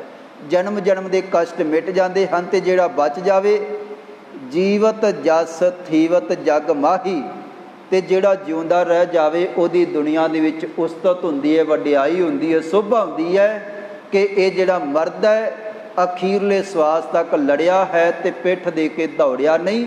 ਸੰਸਾਰ ਦੇ ਵਿੱਚ ਉਹਦੀ ਕੀਰਤੀ ਹੁੰਦੀ ਹੈ, ਸੋਭਾ ਹੁੰਦੀ ਹੈ ਕਿ ਭਈ ਇਹ ਸੱਚ ਵਾਸਤੇ ਲੜਿਆ ਹੈ। ਉਹਦਾ ਸੰਸਾਰ ਦੇ ਵਿੱਚ ਰਹਿਣਾ, ਆਪਾਂ ਗੁਰਬਾਣੀ ਦੇ ਵਿੱਚ ਵੀ ਇੱਕ ਵਚਨ ਪੜ੍ਹਦੇ ਹਾਂ, ਸੋ ਜੀਵਿਆ ਜਿਸ ਮਨ ਵਸਿਆ ਸੋਏ, ਨਾਨਕ ਅਵਰ ਨਾ ਜੀਵੈ ਕੋਏ। ਜੇ ਜੀਵੈ ਪਤ ਲੱਥੀ ਜਾਏ, ਸਭ ਹਰਾਮ ਜੇਤਾ ਕਿਛ ਖਾਏ। ਕਿ ਜੇ ਸਿਰ ਤੇ ਪਗੜੀ ਨਹੀਂ ਹੈ, ਜੇ ਸਾਡੇ ਪਾਸ ਹੱਕ ਤੇ ਸੱਚ ਨਹੀਂ ਹੈ, ਜੇ ਅਸੀਂ ਜ਼ੁਲਮ ਦੇ ਸ਼ਿਕਾਰ ਹੋ ਰਹੇ ਹਾਂ, ਤੇ ਫਿਰ ਸਾਡੀ ਇੱਜ਼ਤ ਪੱਤ ਤੇ ਸ਼ਸਤਰ ਇਹ ਸਾਰਾ ਕੁਛ ਕਿਹੜੇ ਕੰਮ। ਅਸਲ ਦੇ ਵਿੱਚ ਕਹਿਣ ਲੱਗੇ ਜੇ ਜੀਵੈ ਪਤ ਲੱਥੀ ਜਾਏ, ਸਭ ਹਰਾਮ ਜੇਤਾ ਕਿਛ ਖਾਏ। ਜੇ ਬੰਦੇ ਦੇ ਪੱਲੇ ਇੱਜ਼ਤ ਨਹੀਂ ਹੈ, ਪੱਤ ਨਹੀਂ ਹੈ, ਸੋਭਾ ਨਹੀਂ ਹੈ, ਅਣਖ ਨਹੀਂ ਹੈ, ਹੱਕ ਨਹੀਂ ਹੈ, ਤੇ ਉਸ ਬੰਦੇ ਦਾ ਖਾਧਾ ਪੀਤਾ ਤੇ ਰਹਿਣਾ ਵੀ ਸੰਸਾਰ ਦੇ ਵਿੱਚ ਹਰਾਮ ਹੈ। ਇਹਦੇ ਨਾਲੋਂ ਤਾਂ ਮਰ ਜਾਣਾ ਚੰਗਾ ਹੈ। ਸਹਿ ਪਾਤਸ਼ਾਹ ਧੰਨ ਗੁਰੂ ਹਰਗੋਬਿੰਦ ਸਾਹਿਬ ਜੀ ਨੇ ਫਿਰ ਇਸ ਤਰ੍ਹਾਂ ਬਚਨ ਕੀਤਾ ਹੈ। ਤੇ ਕਹਿਣ ਲੱਗੇ ਸੁਖ ਭੋਗਤ ਹੋਏ ਬਿਘਨ ਬਿਨਾਹੀ। ਸੰਸਾਰ ਦੇ ਵਿੱਚ ਜਿਹੜਾ ਮਰਦ ਜੰਗ ਦੇ ਮੈਦਾਨ ਦੇ ਵਿੱਚ ਲੜਦਾ ਹੈ, ਤੇ ਸਤਿਗੁਰਾਂ ਨੇ ਫਿਰ ਬਚਨ ਕੀਤਾ ਕਿ ਉਹ ਆਨੰਦ ਸੁੱਖ ਪ੍ਰਾਪਤ ਕਰਦਾ। ਜਿਹੜਾ ਬਚ ਵੀ ਜਾਵੇ, ਉਹਦੀ ਜ਼ਿੰਦਗੀ ਦੇ ਵਿੱਚ ਵਿਘਨ ਕੋਈ ਨਹੀਂ ਰਹਿ ਜਾਂਦਾ ਹੈ। ਤੇ ਜਿਹੜੇ ਹਾਲਤ ਤੇ ਪਲਤ ਇਹ ਦੋ ਲੋਕ ਹਨ। ਕੀ ਪਦ ਸੋਰਠ ਕੰਤੇ। ਤੇ ਜਿਹੜਾ ਯੋਧਾ ਹੈ ਉਹਦੀਆਂ ਦੋ ਜਿਹੜੀਆਂ ਬਲੀ ਬਾਹਾਂ ਹੁੰਦੀਆਂ ਹਨ, ਦੋ ਬਲੀ ਬਾਹਾਂ, ਦੋ ਤਗੜੀਆਂ ਜਿਹੜੀਆਂ ਭੁਜਾ ਯੋਧਿਆਂ ਦੀਆਂ, ਹਾਲਤ ਦੇ ਤੇ ਪਲਤ ਦੇ ਸੁੱਖ ਯੋਧੇ ਦੀਆਂ ਬਾਹਾਂ ਦੇ ਨਾਲ ਲੌਂਕਦੇ ਹਨ। ਯੋਧਾ ਜਿਹੜਾ ਹੈ ਉਹ ਪਵਿੱਤਰ ਹੈ, ਜਿਹੜਾ ਸ਼ਹੀਦ ਹੁੰਦਾ ਹੈ ਉਹਦੇ ਬਰਾਬਰ ਦੁਨੀਆ ਦੇ ਵਿੱਚ ਕੋਈ ਦੂਸਰਾ ਪੁਰਸ਼ ਨਹੀਂ ਹੁੰਦਾ ਹੈ।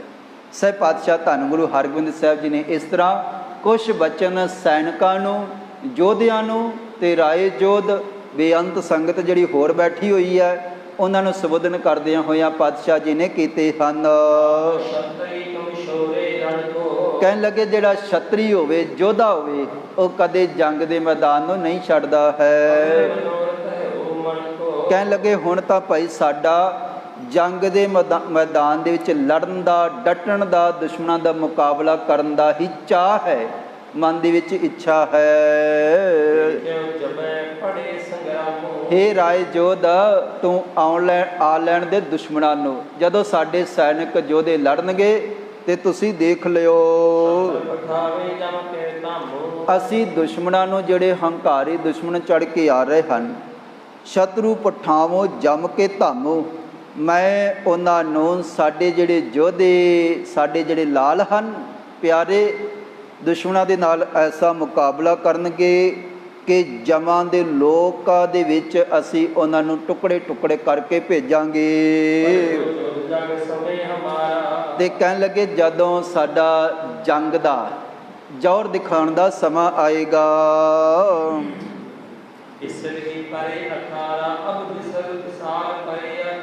ਕਹਿਣ ਲੱਗੇ ਕਿ ਭਾਈ ਹੇ ਰਾਏ ਯੋਧ, ਹੁਣ ਤੋਂ ਦੇਖੀ ਬਹੁਤ ਵੱਡਾ ਜੰਗ ਦਾ ਜਿਹੜਾ ਮੈਦਾਨ ਹੈ, ਬਹੁਤ ਵੱਡਾ ਅਖਾੜਾ, ਇੱਥੇ ਤਮਾਸ਼ਾ ਲੱਗੇਗਾ। ਵੱਡੀ ਗਿਣਤੀ ਦੇ ਵਿੱਚ ਜੇ ਯੋਧੇ ਚੜ੍ਹ ਕੇ ਆਉਣਗੇ ਦੁਸ਼ਮਣ, ਤੇ ਮੁਕਾਬਲਾ ਵੀ ਅਸੀਂ ਉਤਨਾ ਹੀ ਵੱਡਾ ਕਰਾਂਗੇ। ਤੇ ਕਹਿਣ ਲੱਗੇ ਸ਼ਸਤਰਾਂ ਦੇ ਸਮੇਤ ਜਿਹੜੇ ਵੱਡੇ ਵੱਡੇ ਜਰਨੈਲ ਇੱਥੇ ਚੜ੍ਹ ਕੇ ਆਉਣਗੇ।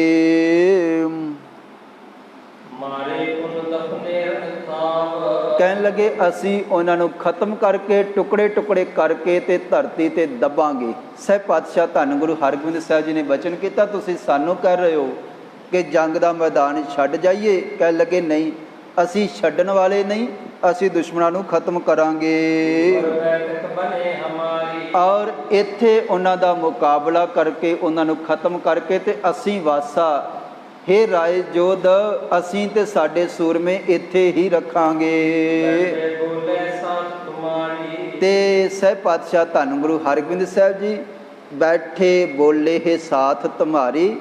ਰਾਏ ਯੋਧ, ਤੁਸੀਂ ਤਾਂ ਕਹਿ ਰਹੇ ਹੋ ਕਿ ਪਾਤਸ਼ਾਹ ਇਹ ਜੰਗ ਦਾ ਮੈਦਾਨ ਛੱਡ ਦਿਓ, ਬਾਦਸ਼ਾਹ ਦੇ ਕੋਲ ਤਾਕਤ ਬੜੀ ਵੱਡੀ ਹੈ, ਪਰ ਕੁਝ ਕੁ ਸਮੇਂ ਬਾਅਦ ਦੇਖਣਾ ਜੰਗ ਦਾ ਮੈਦਾਨ ਜਿੱਤ ਕੇ ਅਸੀਂ ਇੱਥੇ ਹੀ ਬੈਠ ਕੇ ਇਸੇ ਇਲਾਕੇ ਦੇ ਵਿੱਚ ਬਿਨਾਂ ਜਗ੍ਹਾ ਛੱਡਣ ਤੋਂ ਤੁਹਾਡੇ ਨਾਲ ਗੱਲ ਕਰਾਂਗੇ, ਵਿਚਾਰ ਕਰਾਂਗੇ ਜੰਗ ਤੋਂ ਬਾਅਦ, ਤੁਸੀਂ ਦੇਖ ਲੈਣਾ। ਤੁਸੀਂ ਬਸ ਜੰਗ ਦੇ ਮੈਦਾਨ ਵਾਸਤੇ, ਜਿੱਥੇ ਜੰਗ ਸੋਹਣੇ ਢੰਗ ਦੇ ਨਾਲ ਲੜਿਆ ਜਾ ਸਕਦਾ, ਤੁਸੀਂ ਇਸ ਇਲਾਕੇ ਦੇ ਜਾਣਕਾਰ ਹੋ, ਭੇਤੀ ਹੋ, ਸਾਨੂੰ ਕਿਸੇ ਵਧੀਆ ਇਲਾਕੇ ਦੀ ਦੱਸ ਪਾ ਦਵੋ ਜਿੱਥੇ ਸਾਡਾ ਤੁਰਕਾਂ ਦੇ ਨਾਲ ਬਹੁਤ ਵੱਡਾ ਯੁੱਧ ਹੋਣਾ ਹੈ ਤੇ ਜਿੱਥੇ ਅਸੀਂ ਉਹਨਾਂ ਦਾ ਮੁਕਾਬਲਾ ਕਰ ਸਕੀਏ। ਸਾਡਾ ਜੰਗ ਦੇ ਮੈਦਾਨ ਨੂੰ ਛੱਡਣ ਦਾ ਕੋਈ ਮਨ ਨਹੀਂ ਹੈ। ਤੇ ਕਹਿਣ ਲੱਗੇ ਉਸ ਵੇਲੇ ਜੋਧ ਰਾਏ ਲਖ ਸਤਿਗੁਰ ਅੱਛੈ। ਰਾਏ ਜੋਧ ਨੇ ਸਹਿਬ ਪਾਤਸ਼ਾਹ ਧੰਨ ਗੁਰੂ ਹਰਗੋਬਿੰਦ ਸਾਹਿਬ ਜੀ ਦਾ ਚਿਹਰਾ ਦੇਖਿਆ, ਸਤਿਗੁਰਾਂ ਦੇ ਇਤਨੇ ਵਿਸ਼ਾਲ ਜਦੋਂ ਬਚਨ ਸੁਣੇ, ਰਾਏ ਜੋਧ ਰਾਏ ਲਖ ਸਤਿਗੁਰ ਅੱਛੈ। ਜਦੋਂ ਸਤਿਗੁਰਾਂ ਦਾ ਵਿਚਾਰ, ਸਤਿਗੁਰਾਂ ਦਾ ਆਸ਼ਾ ਜਾਣਿਆ ਹੈ ਤੇ ਰਾਏ ਜੋਧ ਬੜਾ ਖੁਸ਼ ਹੋਇਆ ਹੈ। ਕਹਿਣ ਲੱਗਿਆ, ਹੇ ਪਾਤਸ਼ਾਹ ਤੁਸੀਂ ਧੰਨ ਹੋ, ਗਰੀਬ ਨਿਵਾਜ, ਤੁਸੀਂ ਵੀਰ ਹੋ, ਬਹਾਦਰ ਹੋ, ਯੋਧੇ ਹੋ। ਸਹਿਬ ਪਾਤਸ਼ਾਹ ਧੰਨ ਗੁਰੂ ਹਰਗੋਬਿੰਦ ਸਾਹਿਬ ਜੀ, ਤੁਹਾਡਾ ਮੁਕਾਬਲਾ ਕੌਣ ਕਰ ਸਕਦਾ ਹੈ? ਹੇ ਪਾਤਸ਼ਾਹ ਤੁਸੀਂ ਧੰਨ ਹੋ ਤੇ ਸਾਰਾ ਕੁਝ ਤੁਹਾਡੇ ਹੱਥ ਵਿੱਚ ਹੈ। ਜੇ ਤੁਸੀਂ ਚਾਹੋ ਤੇ ਤੁਸੀਂ ਆਪਣੀ ਰਸਨਾ ਦੇ ਨਾਲ, ਜ਼ੁਬਾਨ ਦੇ ਨਾਲ ਹੀ ਕਹਿ ਦਵੋ ਤੇ ਧਰਤੀ ਪਲਟ ਸਕਦੀ ਹੈ। ਹੇ ਪਾਤਸ਼ਾਹ, ਧੰਨ ਗੁਰੂ ਹਰਗੋਬਿੰਦ ਸਾਹਿਬ ਜੀ, ਅਸਲ ਦੇ ਵਿੱਚ ਇੰਨੀ ਵੱਡੀ ਤਾਕਤ ਤੁਸੀਂ ਰੱਖਦੇ ਹੋ। ਤੇ ਸਤਿਗੁਰੂ ਜੀ, ਲਰਬੇ ਤੇ ਕਿਉਂ ਹੋਏ ਨਾ ਸਕਾਈ। ਪਾਤਸ਼ਾਹ, ਤੁਹਾਡੇ ਨਾਲ ਕੋਈ ਵੀ ਜੰਗ ਦੇ ਮੈਦਾਨ ਦੇ ਵਿੱਚ ਅਸਲ ਦੇ ਵਿੱਚ ਟਿਕ ਨਹੀਂ ਸਕਦਾ, ਲੜ ਨਹੀਂ ਸਕਦਾ ਹੈ। ਤੇ ਜਿਹੜਾ ਤੁਸੀਂ ਜੰਗ ਦੇ ਮੈਦਾਨ ਦੇ ਵਿੱਚ ਸ਼ਤਰੂ ਤੱਕ ਲਓਗੇ, ਆਪਣੀ ਤੱਕੜੀ ਦੇ ਨਾਲ ਹੀ ਤੁਸੀਂ ਉਹਨਾਂ ਨੂੰ ਖਤਮ ਕਰ ਸਕਦੇ ਹੋ। ਪਾਤਸ਼ਾਹ, ਇਤਨੇ ਤੁਸੀਂ ਬਲੀ ਹੋ, ਬਹਾਦਰ ਹੋ, ਮਹਾਨ ਹੋ, ਤੁਹਾਡੇ ਚਿਹਰੇ 'ਤੇ ਪ੍ਰਤਾਪ ਹੀ ਇਤਨਾ ਵੱਡਾ ਹੈ। ਤੁਸੀਂ ਬਿਨਾਂ ਸ਼ਸਤਰ ਚੁੱਕਿਆਂ ਵੀ ਦੁਸ਼ਮਣ ਨੂੰ ਜਿੱਤ ਸਕਦੇ ਹੋ, ਰਾਜ ਕਰ ਸਕਦੇ ਹੋ। ਰਾਏ ਜੋਧ ਨੇ ਸਹਿਬ ਪਾਤਸ਼ਾਹ ਧੰਨ ਗੁਰੂ ਹਰਗੋਬਿੰਦ ਸਾਹਿਬ ਜੀ ਦੇ ਚਰਨਾਂ ਦੇ ਵਿੱਚ ਇਸ ਤਰ੍ਹਾਂ ਜਿਹੜੇ ਬਚਨ ਕੀਤੇ ਤੇ ਪਾਤਸ਼ਾਹ ਜੀ ਨੇ ਜਵਾਬ ਦਿੱਤਾ ਹੈ। ਤੇ ਕੱਲ੍ਹ ਦੇ ਦੀਵਾਨ ਦੇ ਵਿੱਚ, ਕੱਲ੍ਹ ਸਹਿਬ ਪਾਤਸ਼ਾਹ ਧੰਨ ਗੁਰੂ ਅਰਜਨ ਦੇਵ ਜੀ ਦਾ ਸ਼ਹੀਦੀ ਦਿਹਾੜਾ ਹੈ। ਸ਼ਾਮ ਦੇ ਦੀਵਾਨਾਂ ਦੇ ਵਿੱਚ ਅਸੀਂ ਉਹ ਇਤਿਹਾਸ ਸਰਵਣ ਕਰਨਾ ਹੈ ਪੰਚਮ ਪਾਤਸ਼ਾਹ ਜੀ ਦਾ। ਤੇ ਪਰਸੋਂ ਦੇ ਦੀਵਾਨਾਂ ਦੇ ਵਿੱਚ ਆਪਾਂ ਅਗਲੇਰਾ ਇਤਿਹਾਸ ਸਰਵਣ ਕਰਾਂਗੇ, ਕਿਵੇਂ ਫਿਰ ਪਾਤਸ਼ਾਹ ਜੀ ਮੋਰਚਾਬੰਦੀ ਕਰਦੇ ਹਨ ਇਲਾਕੇ ਦੇ ਵਿੱਚ ਪਹੁੰਚ ਕਰਕੇ ਜੰਗ ਦੇ ਮੈਦਾਨ ਦੇ ਵਿੱਚ। ਤੇ ਇਹ ਜਿਹੜਾ ਤੀਸਰਾ ਯੁੱਧ 1631 ਈਸਵੀ ਨੂੰ ਗੁਰੂਸਰ ਮਹਾਰਾਜ ਮਾਲਵੇ ਦੀ ਧਰਤੀ 'ਤੇ ਲੜਿਆ ਗਿਆ ਹੈ, ਯੁੱਧ ਬਹੁਤ ਵੱਡਾ। ਇਹ ਅਗਲੇ ਦਿਨਾਂ ਦੇ ਵਿੱਚ ਆਪਾਂ ਸਰਵਣ ਕਰਾਂਗੇ। ਕੱਲ੍ਹ ਵੀ ਆਪ ਸਮੂਹ ਸੰਗਤ ਭਾਵਨਾ ਸਹਿਤ ਪਹੁੰਚ ਕੇ ਗੁਰ ਇਤਿਹਾਸ ਸਹਿਬ ਪਾਤਸ਼ਾਹ ਧੰਨ ਗੁਰੂ ਅਰਜਨ ਦੇਵ ਜੀ ਦਾ ਸ਼ਹੀਦੀ ਵਾਲਾ ਬੈਠ ਕੇ ਸਾਰੀ ਸੰਗਤ ਸਰਵਣ ਕਰਾਂਗੇ। ਆਓ ਭਾਵਨਾ ਸਹਿਤ ਇਕਾਗਰਤਾ ਦੇ ਨਾਲ ਕੁਝ ਸਮਾਂ ਸਾਰੀ ਸੰਗਤ ਸਿਮਰਨ ਦੇ ਵਿੱਚ ਹਾਜ਼ਰੀ ਭਰੀਏ। ਸਰਬੱਤ ਦੇ ਭਲੇ ਵਾਸਤੇ, ਜਗਤ ਜਲੰਦੇ ਦੀ ਤੰਦਰੁਸਤੀ ਵਾਸਤੇ, ਚੜ੍ਹਦੀ ਕਲਾ ਵਾਸਤੇ ਆਪਾਂ ਕੁਝ ਕੁ ਸਮਾਂ ਸਿਮਰਨ ਦੇ ਵਿੱਚ ਜੁੜਦੇ ਹਾਂ। ਭਾਵਨਾ ਸਹਿਤ ਸਾਰੀ ਸੰਗਤ ਆਪਣੀ ਰਸਨਾ ਨੂੰ ਪਵਿੱਤਰ ਕਰੋ ਜੀ। ਉਚਾਰਨ ਕਰੋ, ਵਾਹਿਗੁਰੂ ਵਾਹਿਗੁਰੂ ਵਾਹਿਗੁਰੂ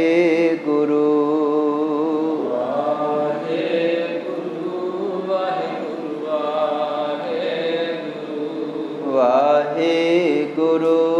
ਵਾਹਿਗੁਰੂ ਵਾਹਿਗੁਰੂ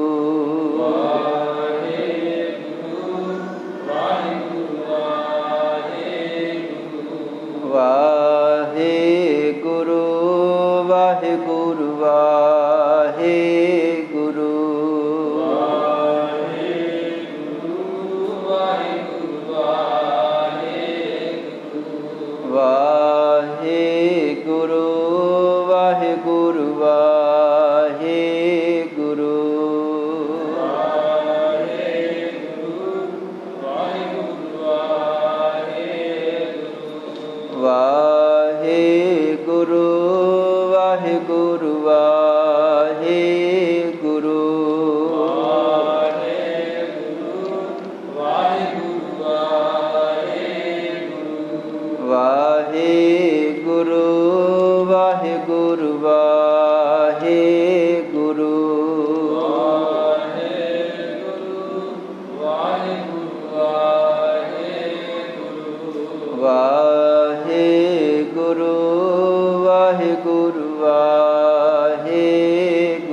ਵਾਹਿਗੁਰੂ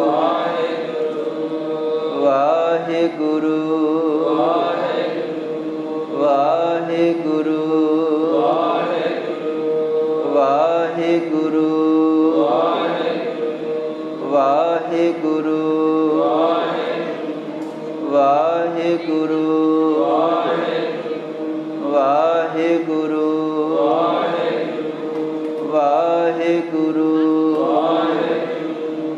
ਵਾਹਿਗੁਰੂ ਵਾਹਿਗੁਰੂ ਵਾਹਿਗੁਰੂ ਵਾਹਿਗੁਰੂ ਵਾਹਿਗੁਰੂ ਵਾਹਿਗੁਰੂ ਵਾਹਿਗੁਰੂ ਵਾਹਿਗੁਰੂ ਵਾਹਿਗੁਰੂ ਨਾਨਕ ਨਾਮ ਚੜ੍ਹਦੀ ਕਲਾ ਤੇਰੇ ਭਾਣੇ ਸਰਬੱਤ ਦਾ ਭਲਾ। ਹੇ ਗੋਬਿੰਦ ਹੇ ਗੋਪਾਲ ਹੇ ਦਇਆਲ ਲਾਲ, ਪ੍ਰਾਨਨਾਥ ਅਨਾਥ ਸਖੇ ਦੀਨ ਦਰਦ ਨਿਵਾਰ। ਹੇ ਸਮਰੱਥ ਅਗਮ ਪੂਰਨ ਮੋਹਿ ਮਇਆ ਧਾਰ। ਅੰਧਕੂਪ ਮਹਾਭਿਆਨ ਨਾਨਕ ਪਾਰ ਉਤਾਰ। ਆਈ ਪ੍ਰਭ ਸਰਨਾਗਤੀ ਕਿਰਪਾ ਨਿਧ ਦਇਆਲ। ਏਕ ਅਖਰ ਹਰ ਮਨ ਬਸਤ ਨਾਨਕ ਹੋਤ ਨਿਹਾਲ। ਏਕ ਅਖਰ ਹਰ ਮਨ ਬਸਤ ਨਾਨਕ ਹੋਤ ਨਿਹਾਲ। ਵਾਹਿਗੁਰੂ ਜੀ ਕਾ ਖਾਲਸਾ ਵਾਹਿਗੁਰੂ ਜੀ ਕੀ ਫਤਿਹ। ਸਿੱਖ ਧਰਮ ਦੀ ਹਰ ਗਤੀਵਿਧੀ ਅਤੇ ਗੁਰਬਾਣੀ ਵਾਸਤੇ ਹੁਣੇ ਸਬਸਕ੍ਰਾਈਬ ਕਰੋ ਗੁਰਬਾਣੀ ਅਖੰਡ ਬਾਣੀ ਅਤੇ ਨੋਟੀਫਿਕੇਸ਼ਨਸ ਵਾਸਤੇ ਬੈਲ ਨੂੰ ਰਿੰਗ ਕਰੋ।